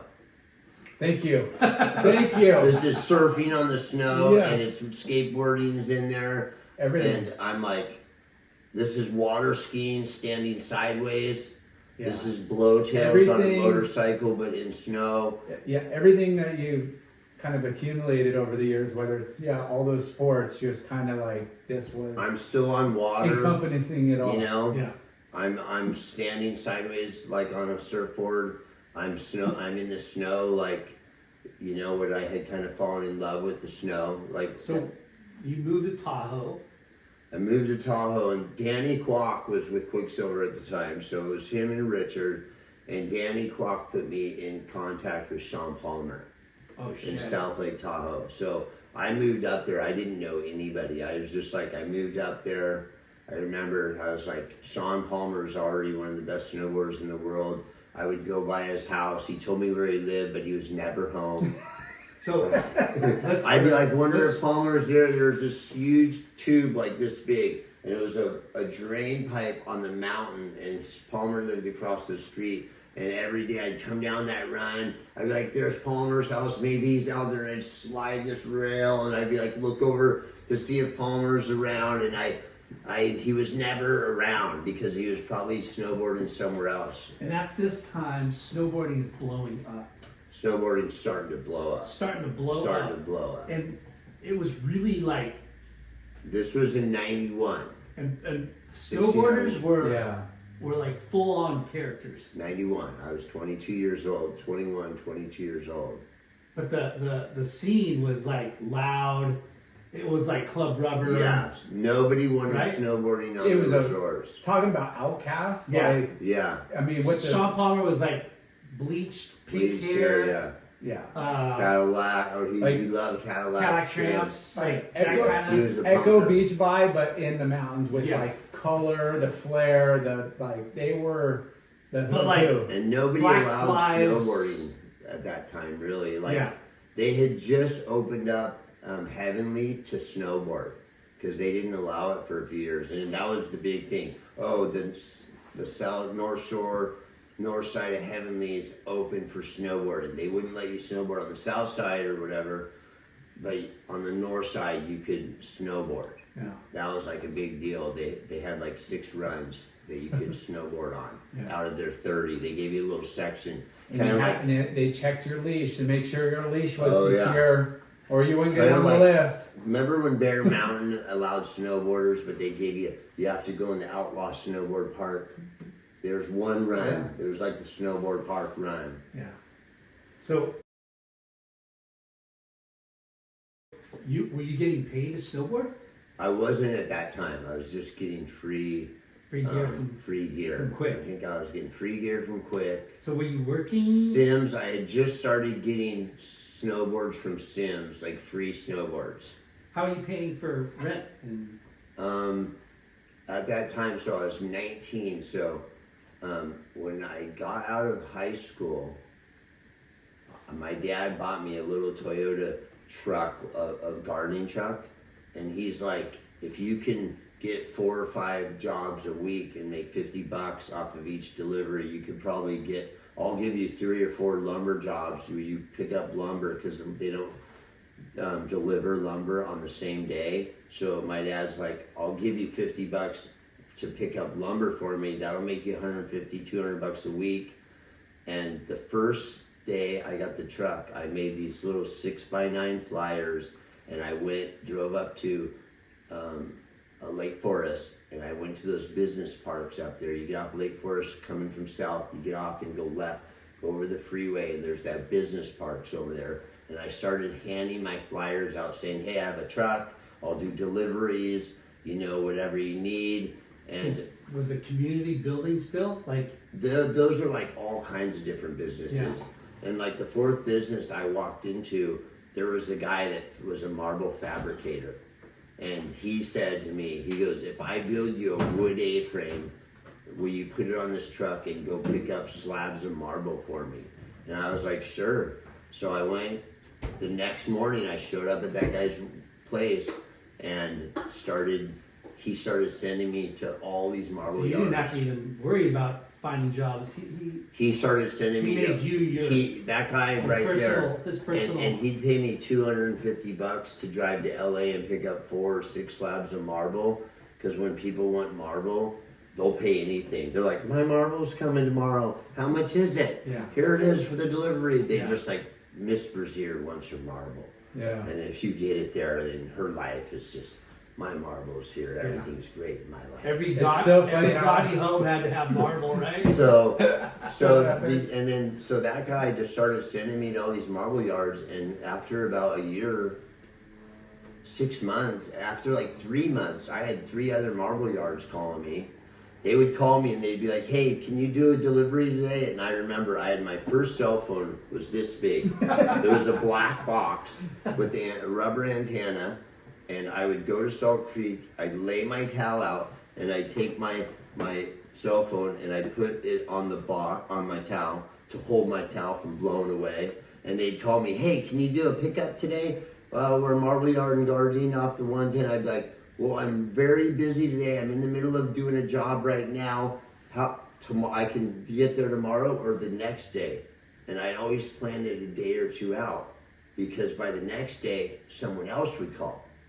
And then if I could put it out 2 days, there'd be maybe my dad or one of his friends would call. So then on that day, I'd be able to go out and make $400 or $500 or so. I was making some good money right out of high school with that gardening truck. Wow. My payment was like $130 a month. My insurance was $100 a month. I just had regular insurance. I didn't have like special haulers insurance. Yeah. And I did it for like till I moved to Tahoe. Even when I moved to Tahoe, Yeah. I had a little driver. I'd pay my guy $150 a day, which was pretty good money. You know, it was like $15 an hour. Yeah. And I'd make my 200, he'd make his 100. And you know, I had that going for about 5 or 6 years. And then eventually, as I got better at snowboarding, we started a snowboard binding company, PBS Snowboard Bindings. Mm-hmm. And I gave the truck to the business because we'd use the truck to pick up stuff at customs a lot. Yeah. And I was off snowboarding in Tahoe, so I was kind of like, take the truck and try to do the snowboard deal. PBS Bindings? Yeah, it was called Pluck Binding Systems. We had the first baseless snowboard binding where you stood on the board in aluminum. Burton had it before us. They had the first baseless, but theirs were plastic. Where we had the aluminum parts, we had them in anodized gold, red, powder coat white, powder coat black. And it was kind of like the Oakley things. Kids were like, I want the black bases with the red heel cups. You know, people were like, I want the Oakleys with. So you kind of colors were a big deal. You know, it's back in the BMX days. Colors, anodized anything, I'll take it. Yeah. You know? So you Remember saw that? it. Anodized rims and spokes and the BMX world was like. Is there any way I could possibly take a peek? yeah. We'll There's take a for pause. sure. We can pause here. Yeah. Thank you. Good time.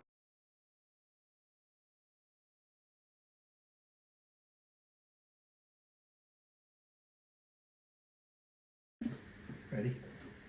And What were we we're talking back. about? Oh yeah, you had a successful freaking marble delivery service. So, and yeah. then you started the binding company. And then I started the binding company. I was in Tahoe. I hadn't really started the binding company yet. I was in Tahoe getting decent at snowboarding. And then Were you competing? I started to compete a little bit doing the PSTAs and stuff like that. And I was never really huge into the competition. I don't know why. Like, I was so into competition with motocross racing that when I started snowboarding and surfing, I kind of looked at it as more of like a free ride thing. And I was like, Christian Fletcher was never really huge into the contest like some of the kids were, it seemed like. And I was like, you know, and they seemed like they wanted to be free riders and like free surfers kind of. They just just did whatever they wanted. So I was kind of like, this is the way to go, you know? Yeah. Who wants to sit at a contest all weekend when you could just be surfing, doing whatever you want all weekend? Yeah. You know? It's almost like jockey to be in competition. Yeah, a little bit. Like, but I actually respect a lot of any type of competition. Yeah. And I'm a huge fan of surfing. Like I'll watch a competition and it'll be like dog shit waves. Still and do like it. people on the QS, Yeah. but I just like to see People under pressure. I just like to see, can this guy get a 3 right now? And there's 3 minutes left. And you're like sitting there staring at is he gonna get it? Is he? It's like, they're just seeing paddle. Go down the beach where that other wave's coming. Yeah. Another reason why I was like, don't think I was big on the surfing competition and even snowboarding was like, motocross, when the gate drops, you have 30 guys and they're wide open into the first turn. I mean, and they're just, and it's just, you're wide open. It's like being in a stand-up tube for 20 minutes. It's just go, go, go. There's no kind of take a break, kind of sit back, relax. Like, I love surfing, but basically, like, you know, you add up the 20-minute heat and you add up the total time surfing, it's like maybe a minute. Yeah. You get 5 waves each, so it's 20 seconds in a minute. I mean, nothing against surfing, but like, you know, it's almost like like the sitting competition almost, because they're just sitting there most of the time. But that's what makes it so exciting too, though, because it's kind of the opposite of motocross. Motocross is all action, wide open 20 minutes, and surfing's 20 minutes, wide open for 1 minute. Yeah. Strategic. It's kind of like the yin yang. The thing about For me. Yeah. no, For me. I agree with Hawaii, you. those guys are insane like this.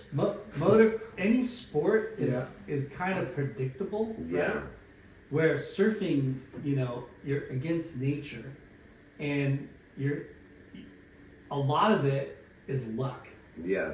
Like, you get lucky, Yeah. you get the right wave. Yeah, if it happens to come to you. But the thing about surfing that makes it even more exciting is, like, Spontaneous. you got, let's say the guy gets a fucking great wave, and he's not that great of a surfer, but he gets the best wave of the heat, He and he can scores a compete. fucking 7, right? Right. Let's say he gets a 7, and then the guy that you're rooting for, be it Kelly Slater or whoever, Right. fuck, he's gonna get a shitty wave. What's he gonna do? And then he gets his score on a shitty wave. Yeah. Then you're like, damn, Yeah, you can turn that's it. what I wanted to see. You know, like, get a shitty wave and turns it into a 7. yeah.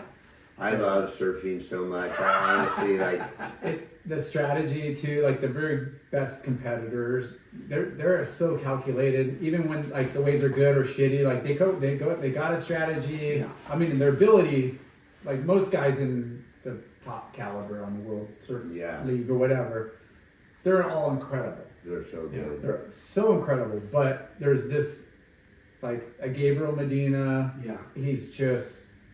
Did you see that he got hurt? I didn't. Yeah. I heard, but He's out for the year. it's tragic. For the whole Yeah. year. I think Our so. surfer was supposed to get on tour. Timmy surfer, but rides for Patterson. Alan Cleveland Jr. He might was be next in wild. line, and I think he might get on the tour. He's going to get in some of the events. Yeah. Then I think somebody was saying that there was maybe another surfer, but the next guy I read gets that. surfed, he was Yeah. Because he's a newcomer. He's Yeah. he's on the alternate. Yeah, And they gave it to the someone else, I think. I forget the name. It's right to my tongue, but it was the one person out from qualifying off the tour. Yeah. Whatever position. Anyways. And then he's next in line. and he's next in line. So if anybody else is. It seems like a few people get hurt usually during the season. So you got the company. You're getting paid by other companies. You're getting paid by snowboard brands. I was basically riding for Sims at the time, and I ended up doing pretty good with Sims. I was progressing pretty much. I was hanging out snowboarding with Andy Hetzel, Sean Palmer, Matty Goodman, Adam Yout from the Beastie Boys. The Beastie Boys would only tour every 4 years, so Adam lived in Snowbird, Utah with Mikey Bassich, and me and Mikey and Heads and Nathan and Palmer, Christian. We'd all go snowboarding out there. And so I kind of got in with the good group of guys. And they really taught me pretty much how to snowboard, like really snowboard decent. You know, before them, I would be like, oh, you can go off a cliff, do a big nose bone or whatever, do some trick, but you can land. But if you land and butt check and put your arm back, that's count. not a make. Yeah. It's like anyone can launch off a cliff and land and splat.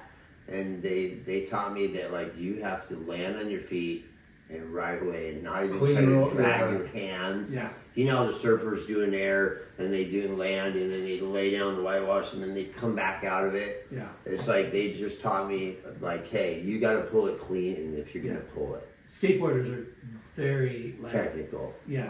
There's no dragging your body and your hand in skateboarding really. Yeah. You're coming back up. Yeah. Like you It pull doesn't count. Like, Once they drag, they're just like, I'm over. They're Yeah. slide out of it. Yeah. Surfing's the same way, but it does.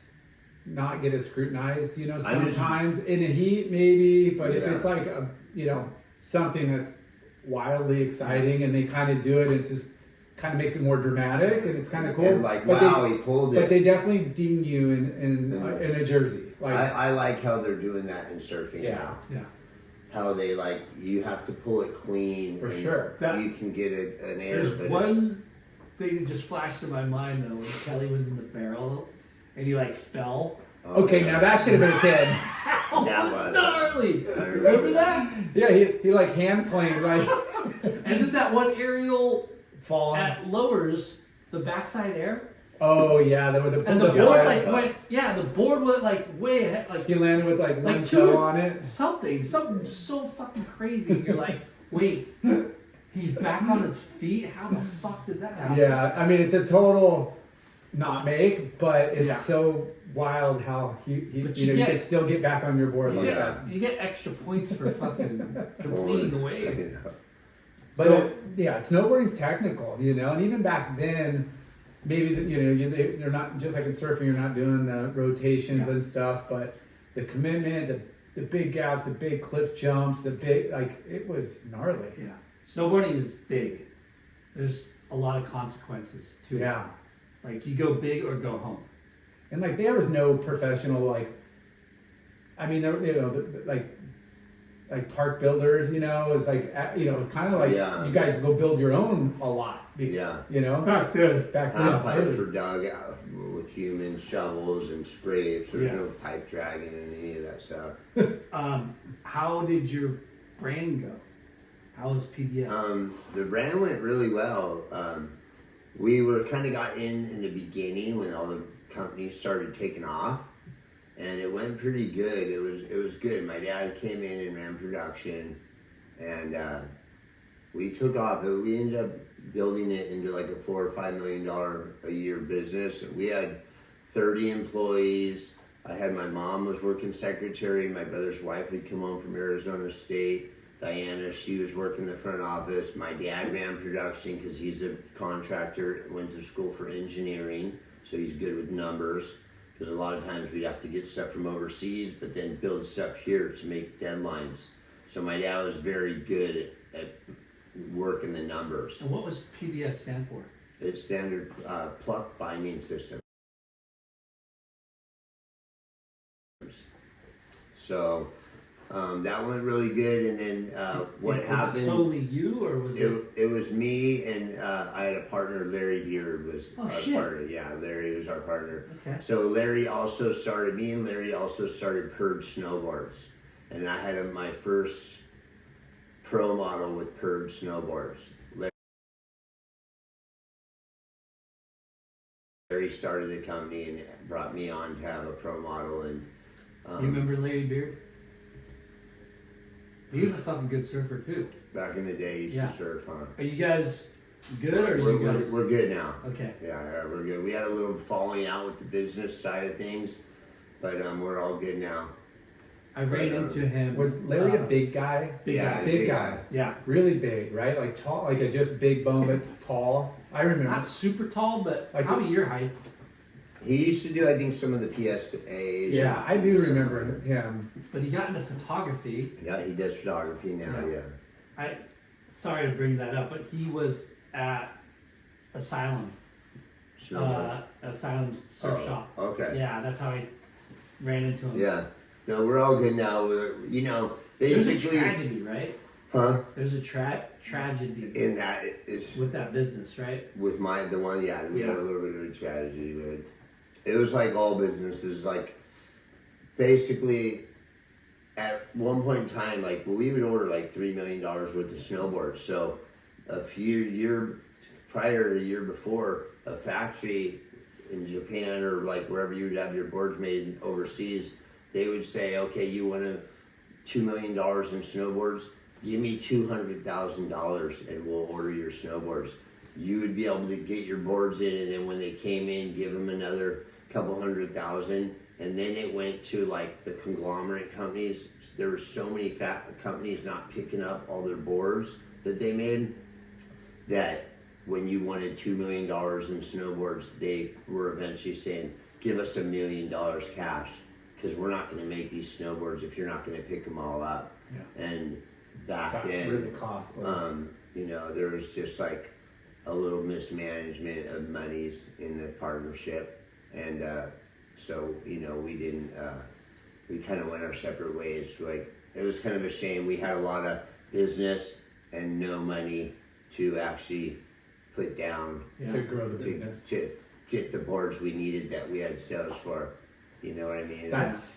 It's so common in most industries, especially ours, is, you know, Yeah. the cost of doing production. Yeah. You know, you could create the marketing, create the demand and the product, but you need to have like major capital to kind of bankroll. And the years like leading up, when it was like we were like sold like $300,000 the first year, $800,000 the second year in snowboards, 1.5 this third Growing year. crazy. We're growing, and once we got to the last final few years, like the money was mismanaged where we didn't have enough to even get the boards that we had for orders. So basically, the company just went down the drain, and we didn't need. And me and my dad and Larry were partners in the bindings. So we would, all those bindings, half of those bindings we made went on those snowboards. So once the snowboard company dissolved, we, you know, it was hard. Yeah. So you had the snowboard and the binding company. Snowboards and the binding Yeah. companies. But what I was getting at is, like, there was Joyride. There's a lot of up and coming companies at that time, and a lot of those companies dealt with the same deal. Yeah. Because before, you could get, take $1 million in snowboards, give them $100,000, they'd make it, and then when those boards were done, you could call your distributors in Canada, in Japan, and you know, Collect the wherever, money. and say, hey, the boards are done. They'd send you the money. You could filter it to the factory, and they would start releasing, and you could get the product, and then Shell game. the last batch of boards that would come out, and you would kind of collect your profit for Yeah. the year. It sucks because you guys were at the ground floor of snowboarding. Yeah. And just like all our industries, there's a boom Yeah. and a bust, Yeah. you know? And then, like Burton and Kemper, I didn't mean to cut you off, but like Burton and Kemper and all the big companies, they started saying, hey, here's all the boards, whatever you want at the end of the season after you sell them, pay off your tab. And it's hard to compete Yeah. with people that are giving snowboards to people and for no money. We're a small company, you know. Yeah. You got Burton doing $100 million. They're leveraging their... Yeah, and Yeah. you just can't compete with Well, them. even Mervyn, which was Liv and GNU, they sold the Quicksilver because of the same thing. Like, Yeah. they're just like, Yeah, it's you just- know, like they're not building overseas factory, they are a factory. So it's Yeah. like twice as much liability because you have the manufacturing side that you're responsible for and the selling side and the product. It's like, it's crazy. You were talking about Chris Broders. Chris Broders. Yeah. And Yeah. he was your friend from Motocross, yeah. Yeah, motocross. And same thing. He Dark started Seas. a snowboard brand, Oh yeah. Square One. Square One. That's And- right. The clothing. Yeah, snowboard. Yeah, and then he snowboard started, apparel. Yeah, and with him, same thing. You know, like he got lucky. Snowboarding was blowing up. Murasaki Sports picked it up. The mirrors. You know, hockey, yeah. He had a couple of years of really good Good, business, yeah. and then crashed. My whole thing is like every single person I've met that's kind of successful has for sure one or two, but most of them have 5 of those stories. Yeah, You don't become successful without a bunch of failure. yeah. Sometimes you might stumble upon some idea and all of a sudden it goes good and you just make so much money, or Yeah. it goes good enough where everything's good. You might not have partners and it just goes good, but for the most part, anybody that I met that's successful has at least like 4 or 5 of those stories. Yeah, for sure. There's scars on every. Yeah. Yeah, but that timing with snowboarding, you know, when you got in the 90s, it just was. It was a great run. So fun. And I'm so thankful just to have the years that I did. Yeah. So when did art become? Art, after the snowboarding stuff was all over, a lot of the art actually, remember I was telling you I had a love for like the motocross and a lot of the art, the graphics and stuff. Well, there was so much graphic stuff going on with snowboarding on the base graphics and all that, and we were blowing up graphics on the bases of snowboarding and the bindings and the boxes that I just like had always kind of had a love for art, but a lot of the snowboard graphics kind of got me into art. And then once fell in love with surfing so much and being around South Orange County, I was just like, you know, I needed a job for myself. I needed to do something. So I'm like, maybe I should, there's not a lot of art galleries and I was thinking there's no art galleries in Dana Point. Laguna has 50, we have none. Maybe I could do something right here. So I did the art gallery right by the Strands right there in the corner. And the Strands community, the big Strands of $15 million lots, they have 192 lots there. And I happened to meet this one landscape artist. The guy's like, his name's Robert Pence, but he has a coffee table book, like a 100-page book. But he's an amazing landscape artist. So I met him on, yeah. Why galleries? Because I was just like, I just loved art, and I wanted to have, I thought an art gallery would be good in Dana Point. So I just kind of was like, I want to try a hand at doing the art thing, you know? Well, if you recognize, like you said, and it's no secret, Laguna is like, you know, Southern California art capital. There's 50 different galleries, and there's none in, like where you're talking about. We didn't have one, but I met this landscape artist, and he's amazing. The guy will paint every flower on the side of a hill. After he's done with the painting that he works on, he'll sit there and set up his paints for 2 hours, make lunch, and sit there and eat his lunch and look at his painting for 30 days in a row, and put all his paints away and never even pick up his brush, because he says if he's not feeling it, paint's not hitting the tip of his brush, and he's like a perfectionist. So the guy taught me a lot about art because he's in his 70s and he had 6 galleries. So he helped me redesign the Mint Gallery, make it really... Robert Pence? Robert Pence, yeah. And what was his art? He's a landscape artist. So he would paint on he would go down to Strands and set up an 8x10 painting and bring all his paints down and sit there and paint the Strands, the bluffs and stuff before all the houses came in, all landscape art. So he really taught me everything I needed to learn about art, and he said, I think we could do something with this, have a good gallery here. So me and him I opened the gallery. He was my resident artist. He would paint outside, and we thought... How did you meet him? I met him on the beach at Strands, going back and forth to surfing. He owned one of those lots? No, he didn't. He would just take his canvases there and paint plein air landscape. Plein air, you're outside, you're looking at a mountain or a hill, or you're painting in the open air. So and you just saw him doing it one day, and you walked up and said, yeah, and I think I had already opened the gallery, and he saw where I was and thought, you know, me and him connected, and he basically helped me really bring the gallery to made it a lot nicer than mine. Was more or less like surf gallery photos, but he made the gallery really kind of like upscale. So you opened the gallery. I opened the gallery. And he helped you. He became my resident artist and helped me be there every day. And where did you open that first gallery? It was on Blue Lantern Plaza on PCH in Dana Point. How big was the space? It was about 1,600 square foot, I think. Maybe about 1,800, 1,600, I think it was. What was the rent like? The rent was $3,200 a month. Yeah, that's what he's saying earlier. 96,000 in 3 years, didn't pay any. 3-year lease, and I just would make nothing, and I was actually starting to sell a decent amount of paintings, but all the paintings I would sell would be $200, $300, $400, and you got to sell 10 of $300 piece of art. And that's just $3,000. That doesn't pay for electrical, insurance, nothing, you know. So, but anyhow, that's where I learned how to sell eventually I learned I was making my rent after a few years, but making no money. So, what did you call your gallery? It was called the Mint Fine Art Gallery. The Mint Fine Art Gallery. And you had no, like, training on, No like, training, I just kind of jumped into it. I'm like, hey, we need an art gallery. We need something here in Dana Point. Definitely.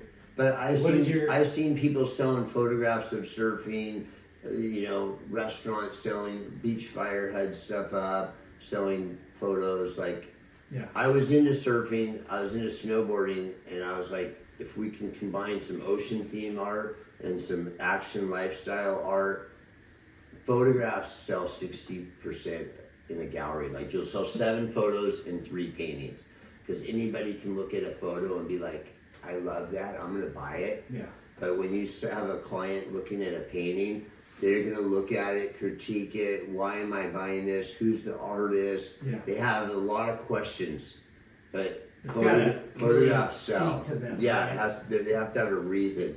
So the photographs really sold. I learned how to sell both, but yeah. What a fucking weird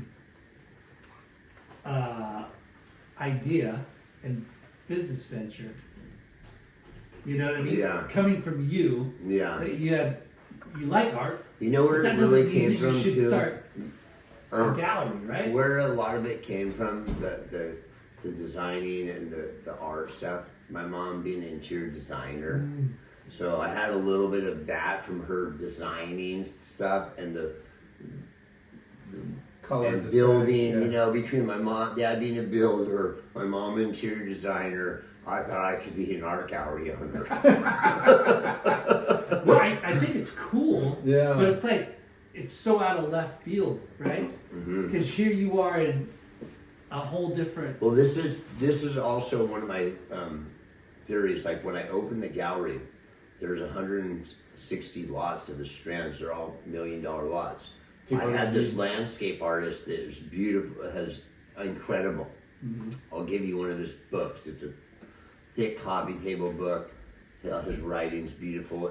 Every landscape piece, he has a writing for his landscape, and because there's money in art. so. Don't get me wrong, So I get it. Yeah, he was doing these landscape paintings of strands, and you have 190 lots at strands, and I'm thinking, if I take his landscape paintings of strands, Everybody wants this. Everyone, they're gonna want all these homeowners are gonna want to fill. Lots the of wall people- space in those houses. Yeah. and these go hand in hand with these houses. So Yeah. I'm like, we sell 1 or 2, 3 pieces a month. That's my rent. Yeah. And that's just prints. His prints are $3,000 for like a nice big print. Yeah. His originals are 50 grand. And even the Strand project, the people that were selling the lots, they had all my art in their rooms where they had a Staging. table like this. Yeah. And they'd sit down with the paperwork for the people to sign the $15 million contract to buy a lot. And on this wall, they had one of his paintings. That wall, his other painting, because he had a collection of strands, what it looked like before those houses That's came cool. in. Yeah. And finally, I was just starting to sell so much of his stuff. So whose idea was that? Yours? I approached them and said, let's get these in these people's thing. But the whole, did you approach Robert Pence and said, hey, I'm gonna open up a gallery. He saw me. I had already opened the gallery, and he came to me and said, hey, I'd like to get some of my art, maybe help you out, make your gallery a little bit better. We remodeled the gallery, and then we approached the people that were building the Strands project, and they said, we love this art. Can we hang it in our sales office where they have the modules of what this place is gonna be? And then after like 4 or 5 years, I needed the art back because I was selling his pieces, and they had a few of our big prints. So I went back down there and said, hey, do you want to buy these pieces that you have in your office? We'll give you a really good deal on them. And they said, we have 150 or 190 lots here, and we've sold 6 lots. We're bankrupt. Oh no. They're like, and I'm like, well, I'm sorry, I need my art back because I need to sell it to So- make my so- rent. Yeah. So wait, you were more successful than the home builders. Not maybe at that point. Yeah. But they eventually sold all those lots and the place is filled up and it's kicking butt now. But I was like, what are they going to put in their office? This office looks so nice with these paintings of the strands. And they did pretty good. I went back in there and you know what they ended up putting on their walls? All old black and white photos of strands in like the 1900s with people on horse carriages. Like, Oh wow. it was kind of cool. I was like, what are they going to put up? This stuff Yeah. looks so good. Yeah. They didn't have any lots sold, but it was a time when that recession, it was what, I think in like 2008 maybe? Yeah. It was 8, 7, 8, and 9. Yeah. And it was just, the market was terrible. But, Yeah. you know, But that, It was a good yeah, learning that place has experience. definitely flourished since then. oh God, Yeah. my brother builds $200,000 pools and landscape jobs in there. Yeah. And now Yeah. it's full. It's a bitchin' little nook Yeah. and cranny. I mean, if all you could- kinds of like people move there, you know, from LA. I think Oprah Winfrey, all kinds of people have homes down there. Like, it's funny. It's like the LA. It seems like a lot of the LA people they move to like Laguna, and then they realize like Laguna's like some of them like Laguna's so crowded, and then they push down towards South Orange County, like because we're kind of like a little hidden gem down there. Dude, for sure. It's quaint, quiet, it's Yeah. clean, it's new. Like LA, I mean, there's a lot of killer hot, you know, like old Actually, it pockets. does suck down there. Yeah, don't get on there. But you know, it's kind of, you know, it's a little bit more modern take on, you know, the California coastal Yeah. vibe. Well, we had And there's what the Montage. There's the link. What's the The Ritz, The Ritz, and then there's the Waldorf yeah, Astoria. well, that like it's definitely bougie. Yeah, it's nice, and you don't get traffic really. Yeah, it's a trip how super traffic. Yeah, you don't get super traffic. we had Nick Metz on Yeah, a while ago, and he was telling us a little bit of history, backstory on Laguna, and yeah, how that was like LA's like getaway. yeah, The Hollywood, you know, elites would come to Laguna and stay in Laguna, yeah, and that was like why there's so many restaurants and bars and galleries and art things in Right. Laguna. But yeah, so how many years did you do? I did the art thing for 5 years. I did a 3-year lease in Dana Point, and then I extended I told the landlord, I'm like, I can't pay $3,300 a month. Yeah. And he made my rent $2,400, which was almost half. So I did okay the last year and a half there, because it was like my 4th year. I was learning how to sell art. The gallery was remodeled. We were doing decent, not making money, but surviving. And then Timmy Patterson just came by my gallery one day and he's like, hey man, you should maybe think about coming over where I'm at in San Clemente. It's way cheaper. And once I went over there, everything was great. I mean, everything was always great, but it was like, it's nice to make a little money sometimes. Yeah. I mean, he obviously have a tight I had to borrow relationship money with from him. my dad and, you Yeah. know, pay him back, and, you know, it all flip-flopped when I went to San Clemente, you know. Yeah. Did I mean, you had a great relationship with Timmy over the years, so he probably knew Yeah. more Timmy- than the average about your business. Yeah. And wanted to see you succeed, and it only benefited him too. So. Yeah, we were good together, and I'm still like, I love Timmy Patterson, board surf him, and he's just like such a great guy, you know. Yeah. So let's talk some of your like worldly travels. So you obviously, where did snowboarding take you? Snowboarding took me a lot of places. Snowboarding, Sweden. I went to took me to the snow to Sweden, but I ended up eventually becoming decent at snowboarding, and I ended up getting invited to the Quick Cup, which is a surf snowboard event in France. Sick. And it went on 10 years, and I think I did it the last 3 or 4 years in a row. I think it was 3. So I did the surf snowboard contest for 2, and I think the last year was surf skate snow. So I went to Hossegor and Gravier and Anglet surfing, And then we'd take the bullet train from after the surfing competition. Not a bullet train, regular train. It was everything but a bullet train. Yeah. It was a slow train that went 12 hours, and you'd eventually end up in the French, in the mountains, you know, up in the French Alps. This train would go like this. It'd go on about like a 4 or 5 degree slope Forever. for about 12 hours, and eventually you're up in there. And it was so cool going from Hossegor to the French Alps, because you go through so many of these cool little towns. They're just sprinkled, little towns sprinkled all the way up from the beach to the mountains. Yeah. And then you get up to the French Alps, and Quicksilver would have like a huge white dome. And you'd go inside the dome, it'd be freezing out. You'd go in the dome, and there'd be hot air blowing, and they had the skate ramp inside. Wow. And then they'd put you up at this beautiful resort up in the French Alps. Your room, you're looking out over mountains. Quicksilver. Quicksilver did it France. right. And for those that don't know, like they see, you know, Quicksilver is big in America, and it's obviously in globally, but like in Europe, like Quicksilver is the brand. Yeah. Like for not just surf, but as a lifestyle brand, like a fashion, lifestyle, beach, whatever, mountain, outerwear, like it's a powerhouse over there. Did you compete in the H2O stuff?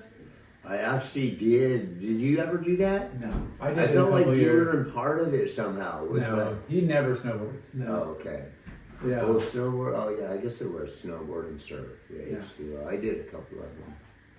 I did a couple of them until the jumps got like X Games status, and then I was like, no. I remember doing one of them, and like they had one jump, and it was at Snow Valley or something, and it was just ice. Like half the people were going out on stretcher. I'm like, I don't even think I did it. I was like, I don't know what I was saying. I think I had already moved to Tahoe, and I'm like, this just looks like a great place to get hurt today. Yeah. How A about lot of the people did. Surfer Cross? Yeah, I did I've done the Surfer Cross, the Surf Moto. That's a fun event. They've had, the Surfer Cross has been going on for 25 years. That's crazy. I did it one time. You did that Yeah, too? we gotta get you back in there. No way. Hey, there's I would be on the track on the outside, But just we like need you rolling everything, and then these guys are flying over the triples and landing, like almost hitting my handlebars, Right. and then I'm just getting dirt like this blasting. And like I think the same guys would lap me like 3 times, like on my one lap.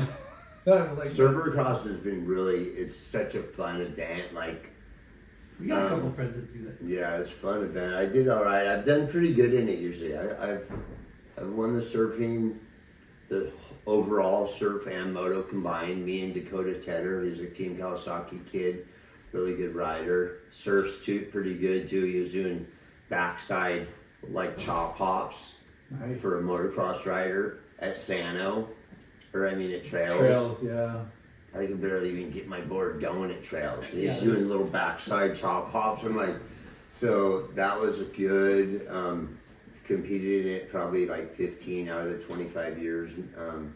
Done really good in that. I won the overall moto with him, and then the overall surf and moto. Nice. And I got a couple seconds and some fourths and fifths. It's, you hope you pick a partner. Some years when you show up, they'll take a hat and they put all the names, all the moto guys in, and then surfers will pick. So you pull a moto guy, and you hope you get a motorcycle rider that can at least stand up and whitewash. Because if you have a moto guy that can stand up and ride just even straight, it's a big plus. A lot of the moto guys don't surf a lot. Right. And it's vice versa with the surfers. Like I would have been a terrible partner for a motocross because they're like, this guy's gonna freaking not make it around the track. A lot of it's changed now. A lot of the younger generation, the younger kids, there's a lot of good kids that are terrific at surfing, Yeah. and they start to ride, and they're riding pretty good too. We're like it's a lot of it's changed. It's more like you're seeing an even amounts of Yeah, oh, for talent sure. from both Things have sides. definitely changed. Like, I never grew up on a motorbike or whatever, and had zero experience. Where now, or even there's the rare like yourself and people, but now it's pretty prevalent that guys, do Yeah. It's everything, especially surf skate now. Yeah, it's crazy when we've talked to like you and Chris Broder. You were like the epitome of a California kid Yeah. because you did Surf, all of skate, it, snow, you know? moto. Yeah. That's the California kid. And then for a while, generations went just skateboarding or surfing or maybe snowboarding here and there. But yeah, it wasn't like full commitment. Full commitment on all My of it. whole theory was like, I was never big into competing. Like, the motocross is one thing. It's almost like you're competing against yourself, even though you have all these other guys out there. It's like, how good can you ride? And no matter how good you ride, you'll end up where you end up. Even though you do battle, it is an aggressive battle the whole time, Yeah. You're battling with people in 20. That one's a little. I think that one's got like. Well, that was a margarito? Try Yeah. margarito. I thought it was a beer. I'm not a big beer guy. Yeah, I'm like, those are tasty. Good. is it one of our sponsors? They used to be. Yeah. It should be. You're blowing it. It's a good product. Yeah. But my whole theory about like sports, like I just wanted to be good enough. I'm like, I love all these sports.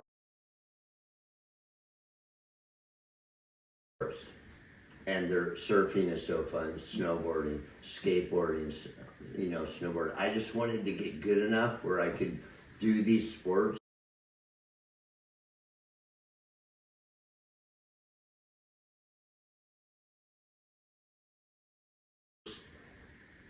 good enough to where I don't hurt myself and have fun with it. Because they're all so fun when you get to a certain level where you're like, okay, this is fun now. I'm skating. I'm not falling on my ass every other run. I'm on my board. I'm cruising. I'm going up to the coping. I'm doing all these, like, you know what I mean? I'm at the park. So my whole theory about action sports was I just want to be good enough to enjoy these sports at a decent level and never really cared about trying to be the best. Yeah. But if I would have focused on one sport, I probably could have gone a lot farther and maybe competitions or filming or whatever, like maybe making a little more money. But that was my whole goal. I think I knew what I wanted from an early age. Yeah. And I have lived my life kind of like how I've wanted to live my life. And I haven't got hurt bad, knock on wood.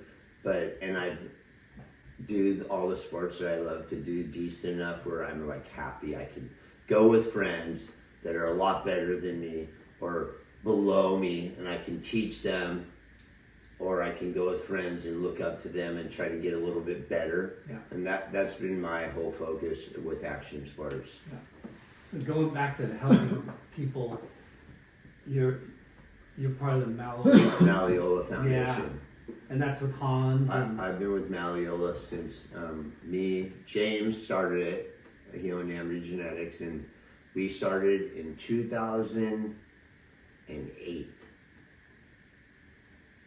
Yeah. 16 years we've been going. I always tell people 12, 13, now it's 16.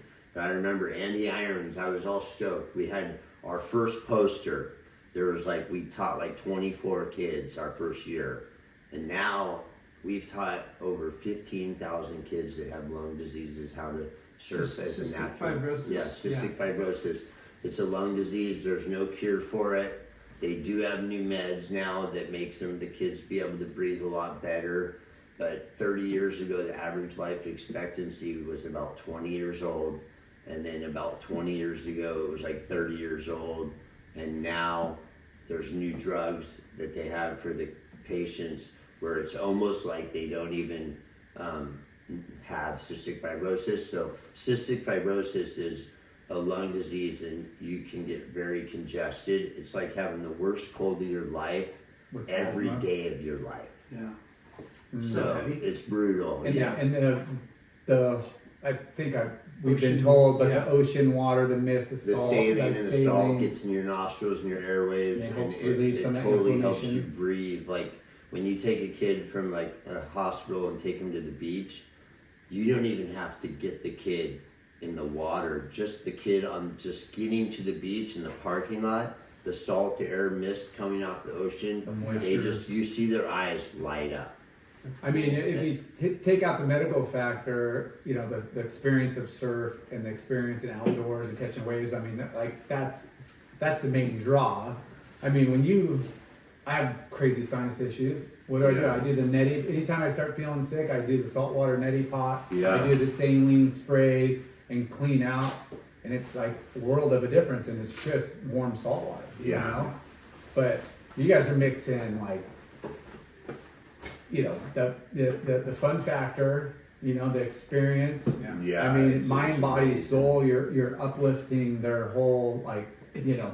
It's kind of crazy personality. how surfing makes people better in all different Yeah, situations. Like with cystic fibrosis, with autism, with PTSD, you know, all the wounded warriors. Like, it's crazy the endorphin rush that surfing, you know, yeah. provides you. That it's pretty awesome. One of our logos says, you know, surfing is a hell of a drug. It's I saw that. It's a I read narcotic. your logo on the website last Yeah. night. I was doing a little research, you know, about Late Night with Chalky, and I was like, what does that say? I'm like, where's my glasses? And I was like, It is and then small. it's You right can there. blow It's it up up on- here, and then the bottom logo's underneath. Yeah. I saw that. yeah, And it's it's a narcotic. because It is a we've narcotic. talked Yeah. to so many guests, and we know from personal experience, like You guys know. it is mind-blowingly addictive, and it's in a lot of good ways, Yeah. but it does pull you away. We've talked to so many people. I should have been a lawyer or a doctor, or, you know, just had this clear pathway of, they had the smarts, they had the means, the parents, and then they're like, Yeah, surfing. I could have been a pro baseball player, but Yeah. no. But at the end of the day, it's the best choice they ever made, you know? Yeah. It maybe they're not as lucrative or whatever, but they're way happier, and, you know, that's just the power of, Yeah. you know, surfing. And it could be a sport for other people. It could be golf, it could be this, it could be paint. You know, there's so many outlets to make you happy. But Yeah. for us, our show's about fucking surfing. Yeah. And Yeah.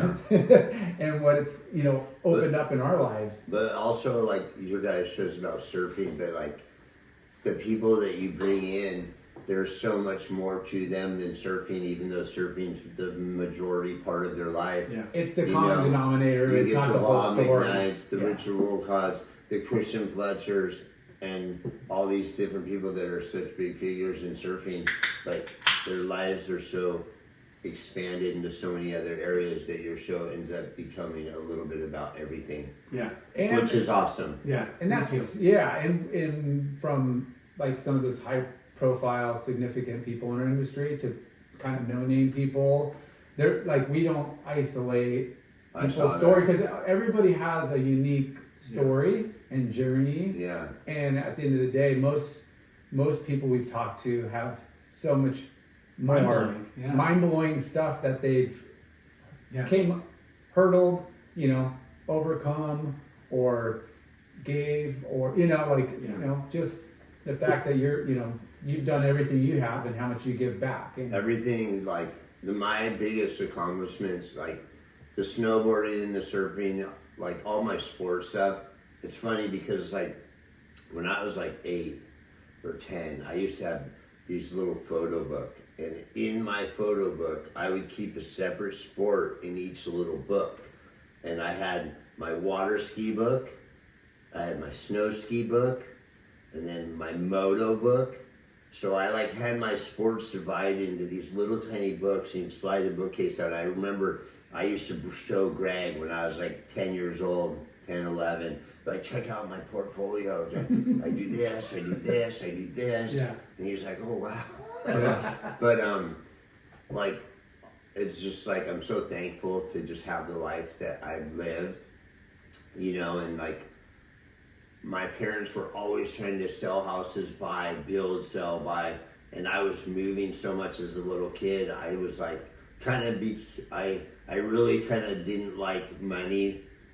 You know, when you're a kid, your parents are always trying to make money and move. We're gonna get a bigger house. I'm like, let's just stay in this house. This is fine. Why do we need a bigger house? You know, and like, so I kind of like hated money not hated money, but hated the always trying to have a little better house, better this, better that. And like, now I'm older, it's like, yeah, we want better, you know, better's nice, but it's not the end all be all. And I'm just so fortunate that I've been able to do these action sports and, you know, follow the path that I wanted to live and, you know, incorporate fun and action sports.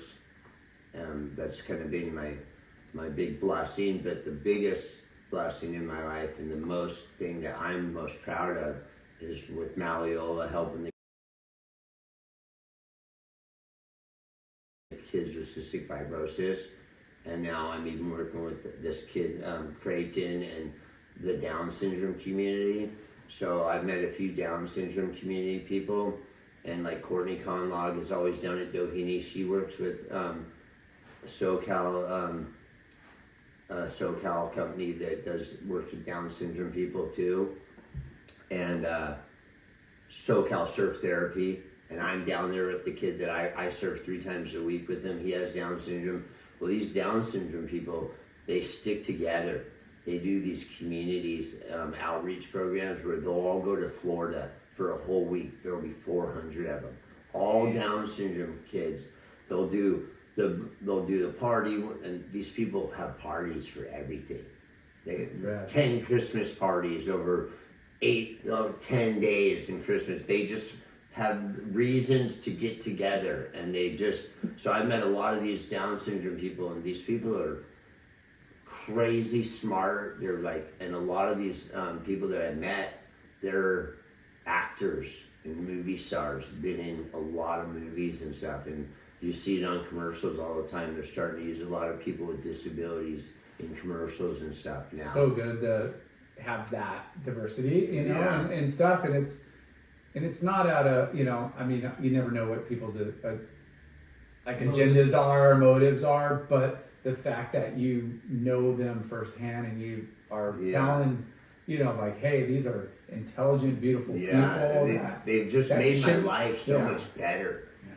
Makes you appreciate. I think they're just so appreciative. The guy I take out a few times a week. They have child minds. They really do. Yeah. And it's like so neat and rewarding when you make them smile. Yeah. And you get them hooked on surfing, or you know, or it's mostly the other way around. They make you smile because they're so not just innocent or naive or whatever, but they're just they don't get wrapped up in all the noise of the world. They're so focused on just trying to just be stoked, and like they don't let the outside world affect their world too much. They really just set the, like, they're just, I don't know, I'm like, you know, it's really, sometimes I'll look at them and be like, God, I almost wish I had Down syndrome. Like, they're living a good life. The kid I teach, Creighton, he's 40, but he's like, he goes, Mark, I just love having Down syndrome. It's the best thing. And I'm like, that's what I was like, shit, man. I wish I had. Like, these guys are so stoked. They're so happy. Like, you know, it's really crazy. And I have a handicapped niece, and she has cerebral palsy. They said she never walked, talk, formed sentences. I taught her how to surf, skate, snowboard. Like, so she's kind of like groomed me into helping with these other people, and these other people have helped me into helping her. It's kind of just, we're all help each other. Yeah. I volunteered once for one of the events down here in Huntington. Yeah.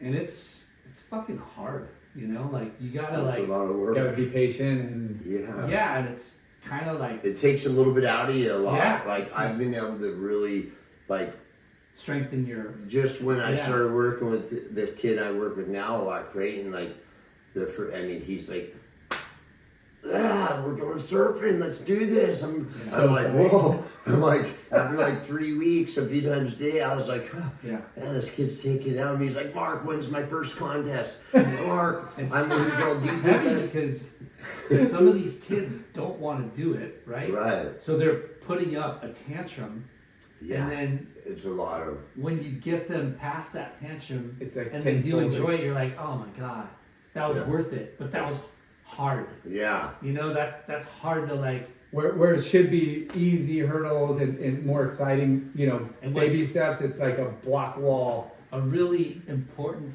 thing to point out too is not only like opening up a new world for that kid, Yeah. you're fucking giving the parents a break. Yes. You know, Yeah. like that's the heavy part of it too, Yeah.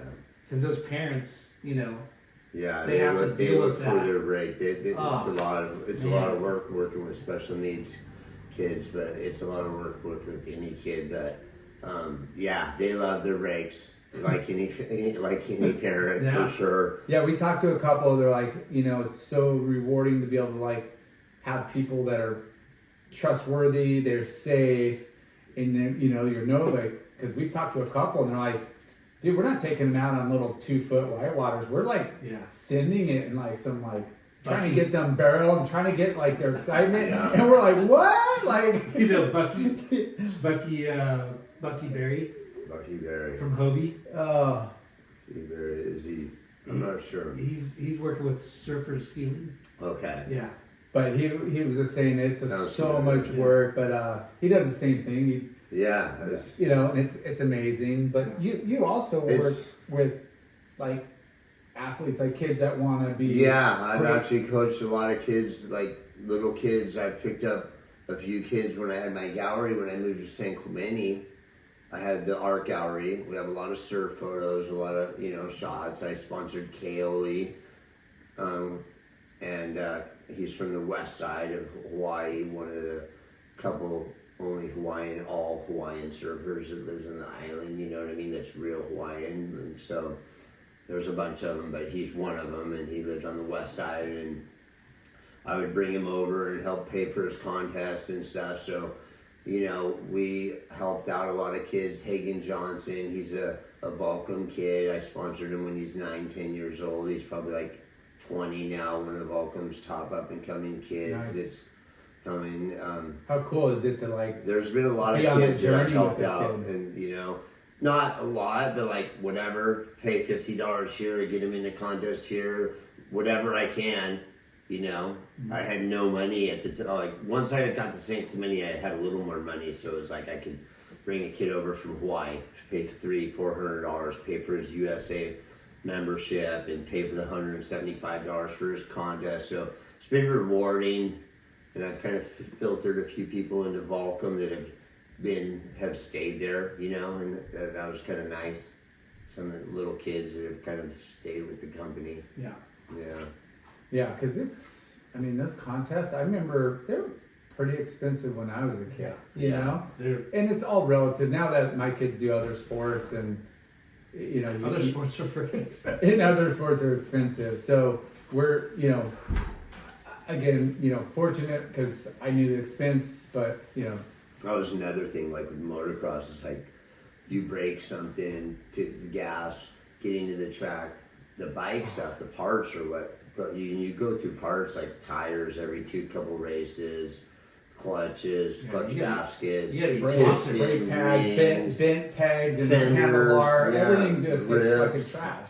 You trash everything on a motorcycle, so it's like, once I started surfing, like the cost, my parents were probably pretty happy with that. So back to the gallery with Timmy. Yeah. So the front part of the office, or Yeah, well, Timmy had a little square. He had like a little, his office was like, or a big square. And Timmy at that point was selling, like his wife sold like bathing suits and shells and necklaces and this and that. And it was just too big of a space. So Timmy gave me a little piece, like when you came into the shop, he gave me like right to the right, this like wedge.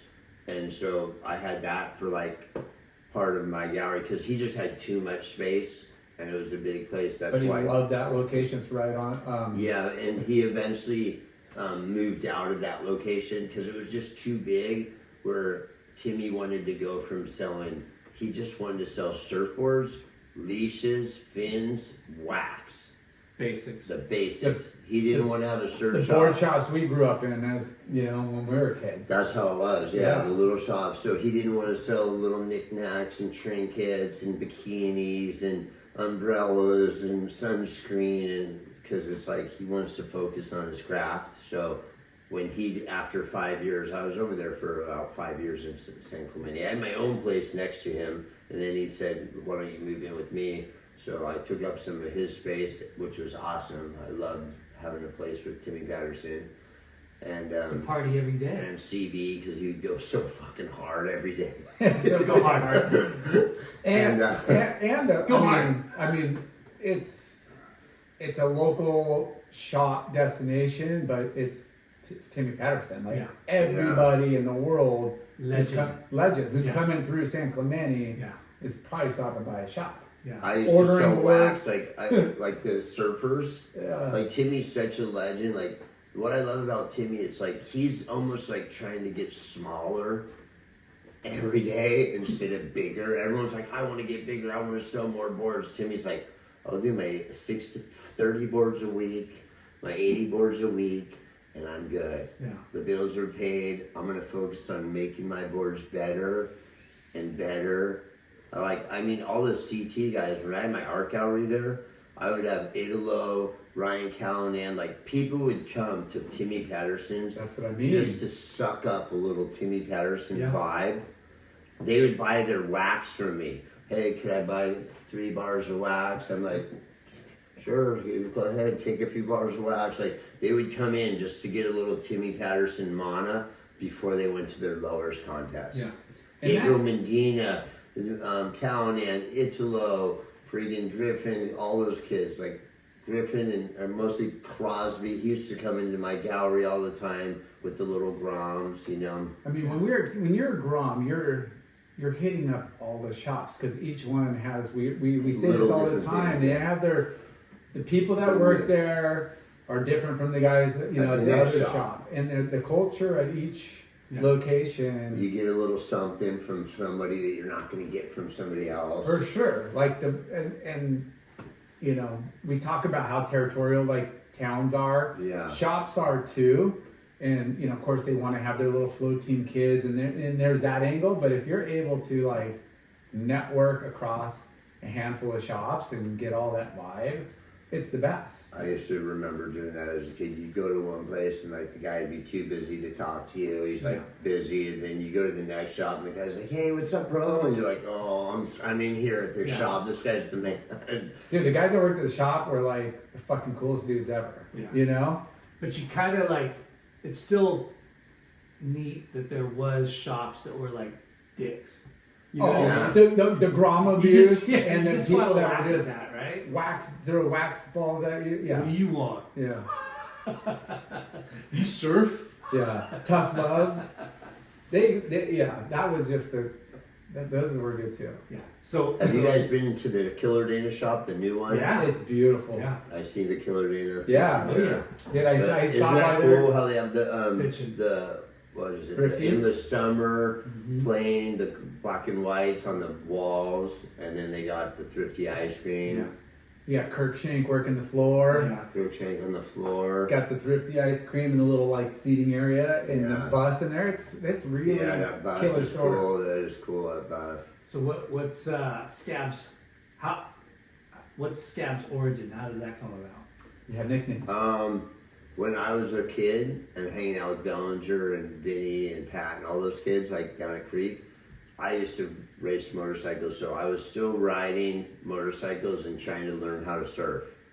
You're So, coming off. I would come in all scabbed up, and I just came in. I remember my knees were all scabbed because I would ride a moped, 9, 10 years old, 12, shorts, no shoes. I remember my mom was coming home and I saw her and I'm like, I'm gonna rail her on the inside and blow by her on my moped. I hit, the little streams of water that go down and they get real slimy. Yeah. Yeah. I was trying to rail Especially on my the hills. mom. I was like, bruh, on the inside, and I hit that on her street on a short cul-de-sac, and I just slid and almost like slid underneath her car.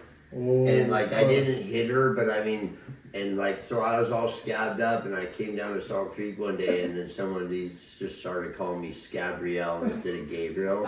Oh, Mark Gabriel, like so, and but like people are like girls when I was younger, like in my 20s, 30s, they'd be like this. Oh, hey, they hear my friends call, hey Scabs, what's up? They think Scabs?" it's like something they're like like this. They're all they go like this. The girls are all, hey, why do they call you Scabs? And I'm like, well, and I tell them the story I just told you guys, and they're all, oh. Yeah, they thought it was They're all, oh. like something like yeah, like it's a TV or something. like something, and I tell them the story, and they're all, oh. Well, Yeah, I believe you. I mean, as a kid, you're getting scraped up. Skateboard, we're getting trashed all the time. But when you go into the salt water, it just Heals it. Imagine it how just lags. And it craters it. It craters but because it doesn't heals heal. it too. Imagine It cleans it, but craters it. So Uh-huh. it's almost like the catch-22. And if you're wearing wetsuits, it just if you don't let it heal, you're scabbed Yeah. for life. And but You're if scarred for you life. go in the salt water and you milk it, do your Neosporin and kind of cover it, you can kind of get them to heal pretty good. Yeah. But if you're letting the You rip. sun hit it Oh. and you're getting sand in it, ripping it up. Dude, Gabriel would come in scabbed up Gabriel. every fucking week, right? God, Gabriel. it was like if I didn't have some scab on me, it was like wow, I don't have anything on me right now. Yeah. So how long did the gallery last? Gallery was I had a good 10 years? gallery. I had a 10-year run, and then when Timmy's like, I'm gonna move out. I don't want to sell bathing suits anymore, necklaces. I'm gonna move to a smaller little shop. That was like the perfect time because I was like, I have all these clients. I'm making money every month. I have no overhead. And when I left the gallery, I actually had one artist, I'm gonna give you guys each a piece of this one artist, and it's alchemy art. So there's a guy next door that's called Merrill Paints. He taught everyone in San Clemente how to faux finish and mix colors. He was a master color mixer. So he had this beautiful art, like it's alchemy art. It's acids and minerals on metal. People look at it and they're like, oh, that's such a bitchin' painting, but there's no paint. You have to be a chemist. You have to mix potions, put it on metal, and they transformate and transform. And when I left, I sold this guy's art in my gallery for like 3 years down in San Clemente. When I was in Dana, he actually came in. He's like, hey, I have this art. I'm like, God, it's so beautiful, but I friggin' can't even pay my bills over here. I would love to take that, but I got to sell this shit that I already have here. So when I went to San Clemente, he happened to be right next door to Timmy's. I ended up getting his art, sold a bunch of it, and when I shut the gallery down, he had a house in Kodo, like a $4 million house, and he's a real estate agent and an artist, and owned the paint store for like 20 years. He said, Mark, I love the way you sell art. I like your gallery. I want you to have he had a 10-year collection of alchemy art, and I ended up with all of it. And he wanted thousands of dollars for like 150 pieces, like really cheap for like that much art. And I said, I don't have that. I got a few $1,000s. And he's all, Mark, this isn't even about money. He goes, if I don't clear out my 4-car garage and sell this house, my wife's gonna divorce me. Come pick up this stuff. So you got it. So I ended up with a couple Archive. $100,000 of art, alchemy art, and it's all wrapped with foam corners with zip ties, and I have it all stacked like records. It's just like I just like sell a few pieces when I need money, which is quite often. But I got to get back into selling it now that I'm getting back into the art stuff. The art stuff for me kind of comes in waves now, like surfing. So I get into it, like I'm really into it now. The lady, Stephanie, asked me about doing the art show. I sold some of those roses that I gave you. Yeah. I'm high on the art projects, so it's like, I just got to photograph all the art I have and actually present it online in the right way. Awesome. Cataloging and all that it's stuff. like It's a lot of work. everyone thinks, oh, I'll put all my stuff online. Your stuff can be online. It's like anything. You could put a business anywhere in the world. It doesn't mean people are going to come buy a bunch of stuff from you. You have to promote it. Yeah. You got to tell the story, and you've got people. It's one thing to see an art and be like, oh, that's cool, beautiful, like that's intriguing, whatever. But when you could sell it with a story and like a feeling and it's like attach it to like an emotion, then based on the artist or the history, then it really ups the value. What when did you close the gallery?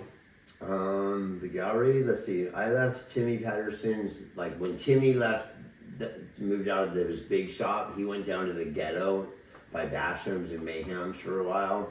It's not the ghetto anymore, though. It's kind of nicer now. Yeah. Still kind of ghetto, but we like the ghetto. Yeah. But Timmy went down there and had like a really tiny little shop, and then there was a lighting company that was on the corner where Timmy is now that burned down. I used to, when I had my gallery there, every month before a show, I'd go into and buy lights from this lighting store. And like the guy had every single light and lamp in the place on like a timer. So you would go and you'd open his front door and 3,000 lights would turn on. Wow. And I was like, overkill. And everything was wired, and it was like he had little wires over. I'm like, this place is a friggin' disaster. Like, this place is gonna burn down one day. Yeah. And sure enough, it did. Wow. Which ended up being good for us because they gutted it, remodeled it, and Timmy Patterson ended up moving from the ghetto back into that corner shop right there. But I think I moved out of there in like, I don't know, it's been probably about 10 years or maybe like 2015 or something. Are you thinking about maybe, starting a website with the alchemy art? I am actually. The best thing, the reason and the alchemy art, I love it. Like, I really didn't even know what alchemy was until I met this artist, and he really like taught me about alchemy. Like, alchemy, the word alchemy, there's like car companies using the word alchemy now. You get off the airline in like Texas and go through Houston airport, you'll see the alchemy bar. Like alchemy, people don't even know what alchemy was 15 years ago. Now alchemy, the word alchemy is becoming something that people are becoming aware of alchemy. I don't know if they actually know what alchemy means, but it's the transformations of liquids transforming into a design or something like that. So the best thing about the alchemy art that I'm more stoked about having is like, you can take a piece of alchemy, bury it for 50 or 100 years and pull it up out of the ground, take a fire hose and hose it off, because the stuff I have is covered with epoxy, or even if it wasn't and it was just on metal, you could clean it off with water and it's gonna look like it does the day it was made, because there's not paint or textures on it. It's a chemical reaction. It's a chemical reaction. Changing the material. That's kind of why I'm not in such a huge rush to sell it all, because it's going to stay the same. Now, if it was canvases, every day that was going by, when there's paint on canvas, the canvases heat up, they shrink, they stretch, they crack, the colors of the paint fade. So, I mean, you see some of those restorations they do on some of those, iconic pieces that have been painted like 400 or 500 years ago. Yeah, it's crazy. Like and you can't even believe it, 500 years like ago. The dirt, the class. Like we've watched a couple of these like documentaries on like the restoration of some of these paintings, and I'm like, just mind blowing how they could bring it back to life, and all they're doing is really just cleaning and touching up with, and they're using these little Q-tips, and they're just doing like, it's obviously another art. Those people that refurbish are artists. That's a very small percentage of people. And then some of them, they find out it's a replica. Well, not even that. What they'll do. Wait, this isn't real. No, during some of these transformations, so they're cleaning, and then they realize that's been painted over another painting. Yeah. So there's a painting. Yeah. Under a painting. Maybe they couldn't afford another canvas or whatever, or they just got bored. Like an artist gets bored and they're like, Yeah, "Well, I'm just that gonna would- read." So there's like 2 paintings on top, one. and you're just like it is The incredible. paint overs. I used to sell a lot of those, like with Paul Bryan Jr., Billy Beaker's dad was a big artist, and he's colorblind, so he would only paint black and whites because he can't see color. But he'd have like a Marilyn Monroe's, like in my gallery, we had a lot of surf, ocean themed stuff, rock and roll. I'm surfs, ocean, rock and roll. That's kind of what a lot sold. So if he had like, I'd sell a lot of James Dean, Marilyn Monroe's, Jimi Hendrix, the Stones. But if he had like some cowboy painting or something that just wasn't selling, and then someone's like, "Hey, I want a Marilyn Monroe or a Hendrix painting," he'd be like, "I'll do it tonight," and like he'd take an older one and paint over it, or even like if someone wanted like a Jimi Hendrix, and then he had a Marilyn Monroe, but a Marilyn Monroe wasn't selling, he'd paint the Hendrix over the Marilyn Monroe, crazy. and you would see just a lot of thick buildup, Yeah. and it would look so cool. Yeah. And he'd be like, "Mark, it's a paint over. We're charging them for 2 pieces, but they only see one of them." That is hilarious. It's worth more. Yeah. You're getting 2 for the I price go, of "You're one. getting a Hendrix and a Marilyn Monroe. You just can't see the Marilyn Monroe." Yeah. Yeah. There's those pictures too where it's like, 2 for the price of yeah. one. So Pick you You're guys doing- up some candy from that little shop. We got, I don't know what they are. The little Thank A little caramel work. I don't know from the little sushi Sushi spot, place. Where Yeah, there's original. I don't know what it looks like. Toffee. Yeah, it is. It is. There's These a are good ones legit. too. yeah. So nowadays you're coaching. I'm doing a lot of coaching Surf and lessons. the surf lessons. We're working with the special needs kids. Art on the side. I'm working Art. with art. I mean, I'm that's pretty your stoked right now where I am. I'm keeping myself busy enough in everyday life where it's like I'm almost not even thinking about like what's coming or what's like next. You know what I mean? It's like, when you get at that point where like you're so busy and you're happy, but you don't have time to really think. Yeah. That's usually when you're the most happy. You're doing stuff, making money, staying active, doing fun things, and mixing, business with pleasure, and just like. But my friends, like the people I've gotten to hang around with and meet, like, growing up with the Fletchers and the Jeff Wards and the Hetzels and the Palmers, like, I guess from a young age, I knew I was like kind of an action sports guy with that little book I was telling you about. Mm-hmm. And I kind of took that little book and made it into a bigger life. And some of it paid a little bit of money and took me all around the world to travel. I went to Japan a few times with Nathan, and we went to Hachimantai and Hokkaido back in the early days in the 90s, snowboarding powder. Herbie has a few videos called The B-Side, where it's just me and Nathan snowboarding in Hokkaido. Terry Hawkinson, he goes there a lot. Every time I see him there, I'm like, this guy, he gets to go wherever he wants, whenever he wants. Anytime red carpet rolls out, and I'm he's like, dialed. Terry Hawkinson. Terry He's Hawkinson. the man. Yeah. Are you still snowboarding? I am. I'm actually waiting for some good snow this year. I got an Icon Pass. Nice. I haven't used it yet this year. My nephew used it, but I haven't yet. What boards are you riding? Right now I'm riding a Terry Hawkinson board. I don't want to say the name of it because he doesn't ride for him anymore. But I just wanted this pro models, like a Yep. it's like a prototype Nice. Terry board. Nice. What about surfboards? Surfboards, I'm on the Timmy Patterson surfboards. And what kind of boards do you ride Wow. right now?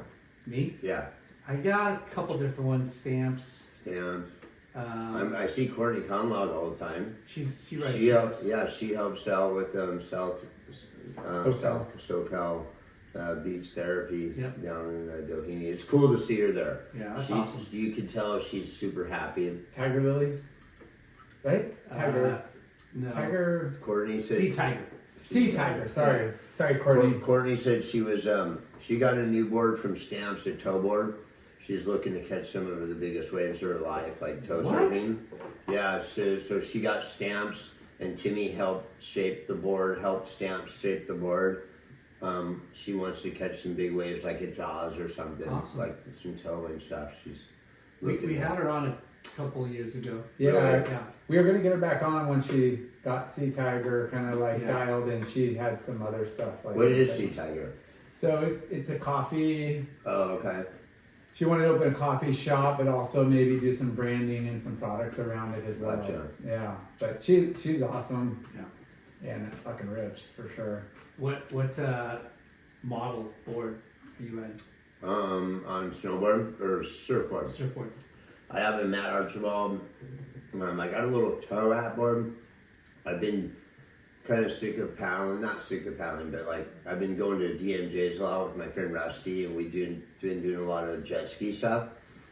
Towing at the wave, not into the waves, because the waves aren't really big enough around here to tow into usually. So we just tow at the wave and whip a basically turn? just blow turns, Sick. a huge car, Yeah. or just start the wave. Like if a big left's coming in, come flying in and just do a huge wrap to start it, and then you kind of surf it. But we go down to DMJ's and we'll get like 20, 25 waves in an hour and a half each. Each get 10, 20 slingshotters into it. But Use a jet ski or you we use use a wave runner, a sit down, like a 2 or 3 seater.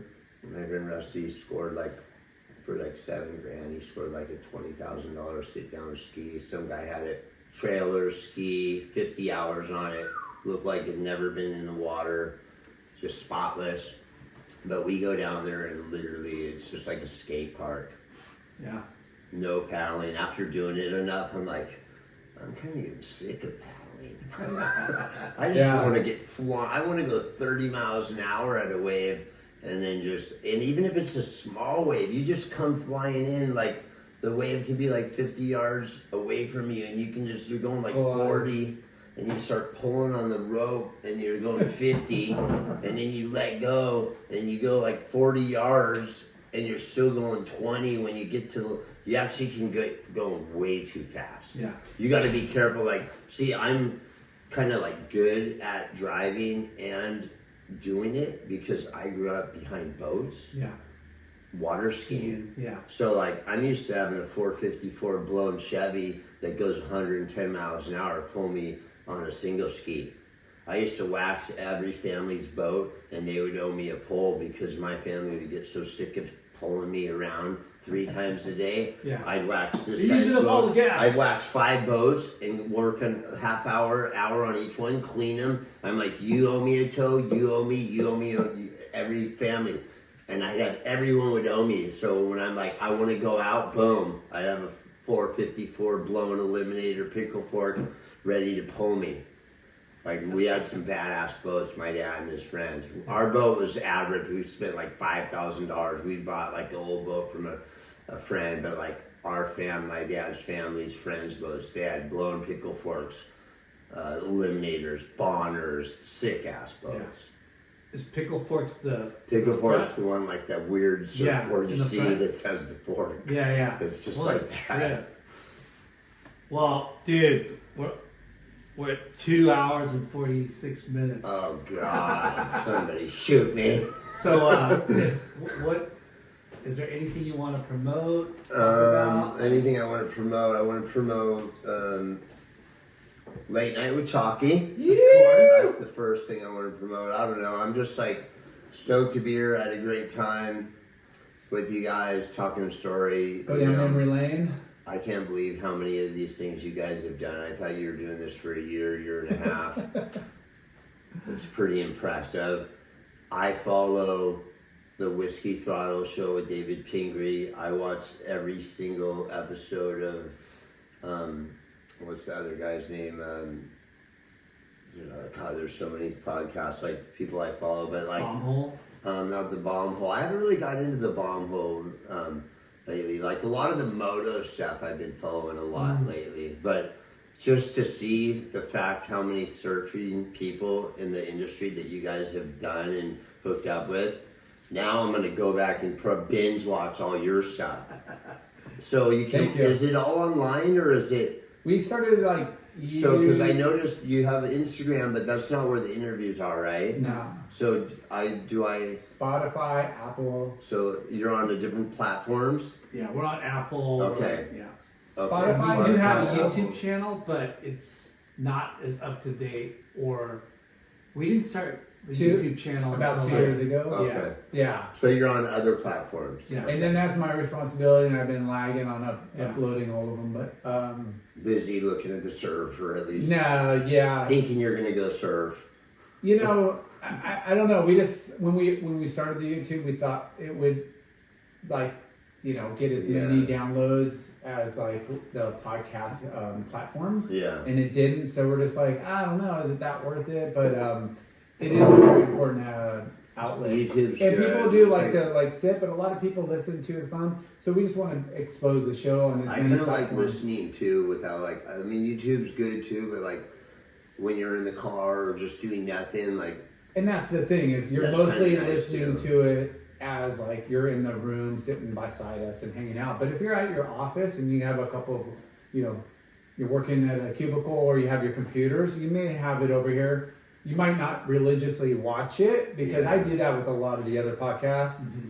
I'll look over and kind of get a glimpse I of do what's that too going with on. YouTube. And then I put my head back on my pillow and I listen and I'm like, because it's like I know who's talking. for sure. Yeah. So I can hear him, even though I want to relax and hear him. But I mean, because it's like, it's okay to sing, but usually like the podcast, it's stationary. People are sitting at a table or a desk or whatever, but like, which is cool. Like sometimes I'm locked in and I'm like watching every word they say. Yeah.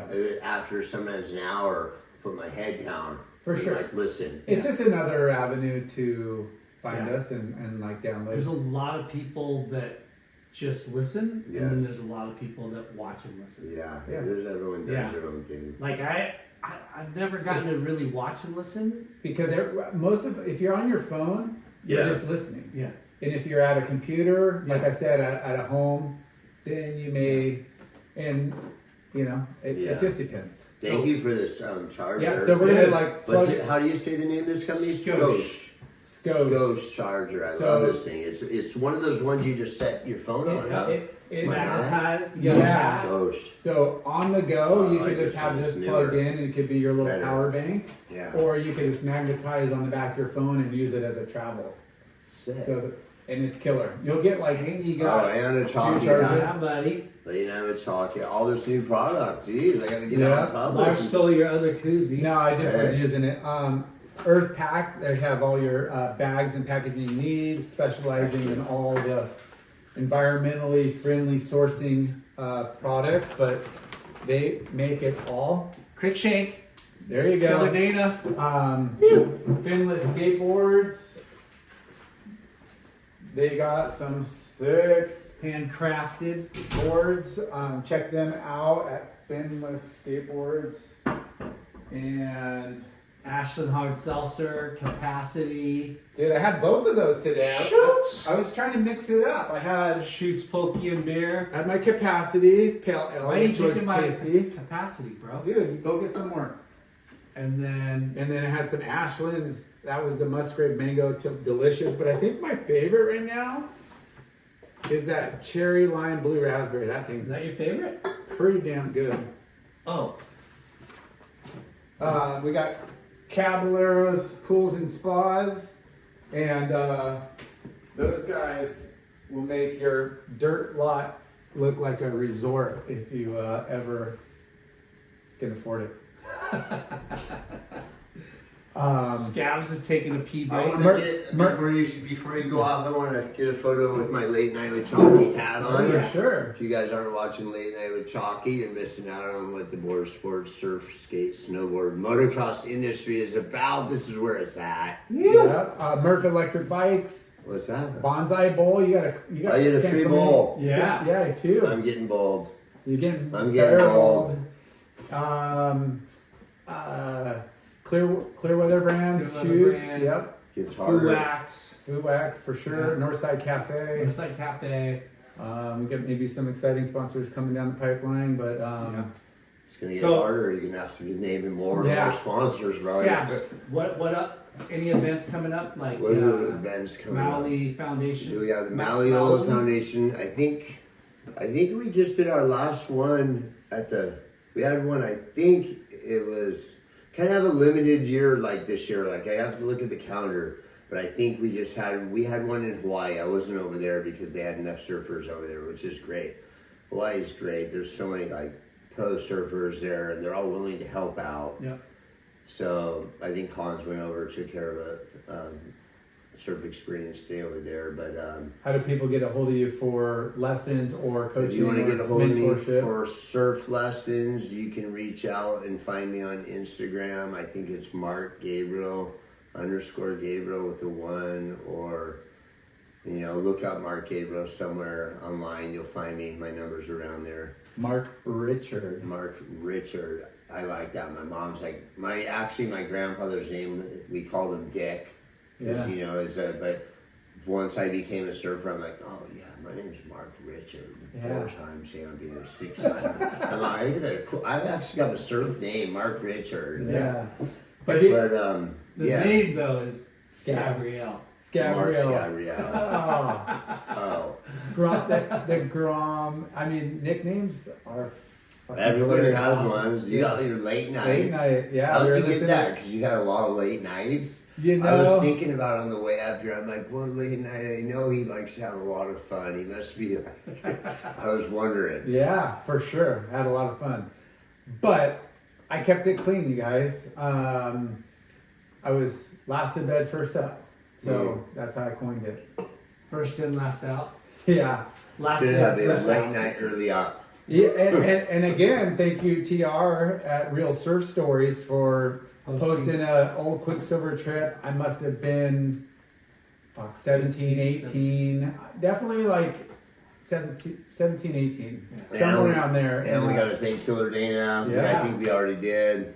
And then also one more plug, Salt Creek. They're a Japanese wetsuit company. They supply me with wetsuits.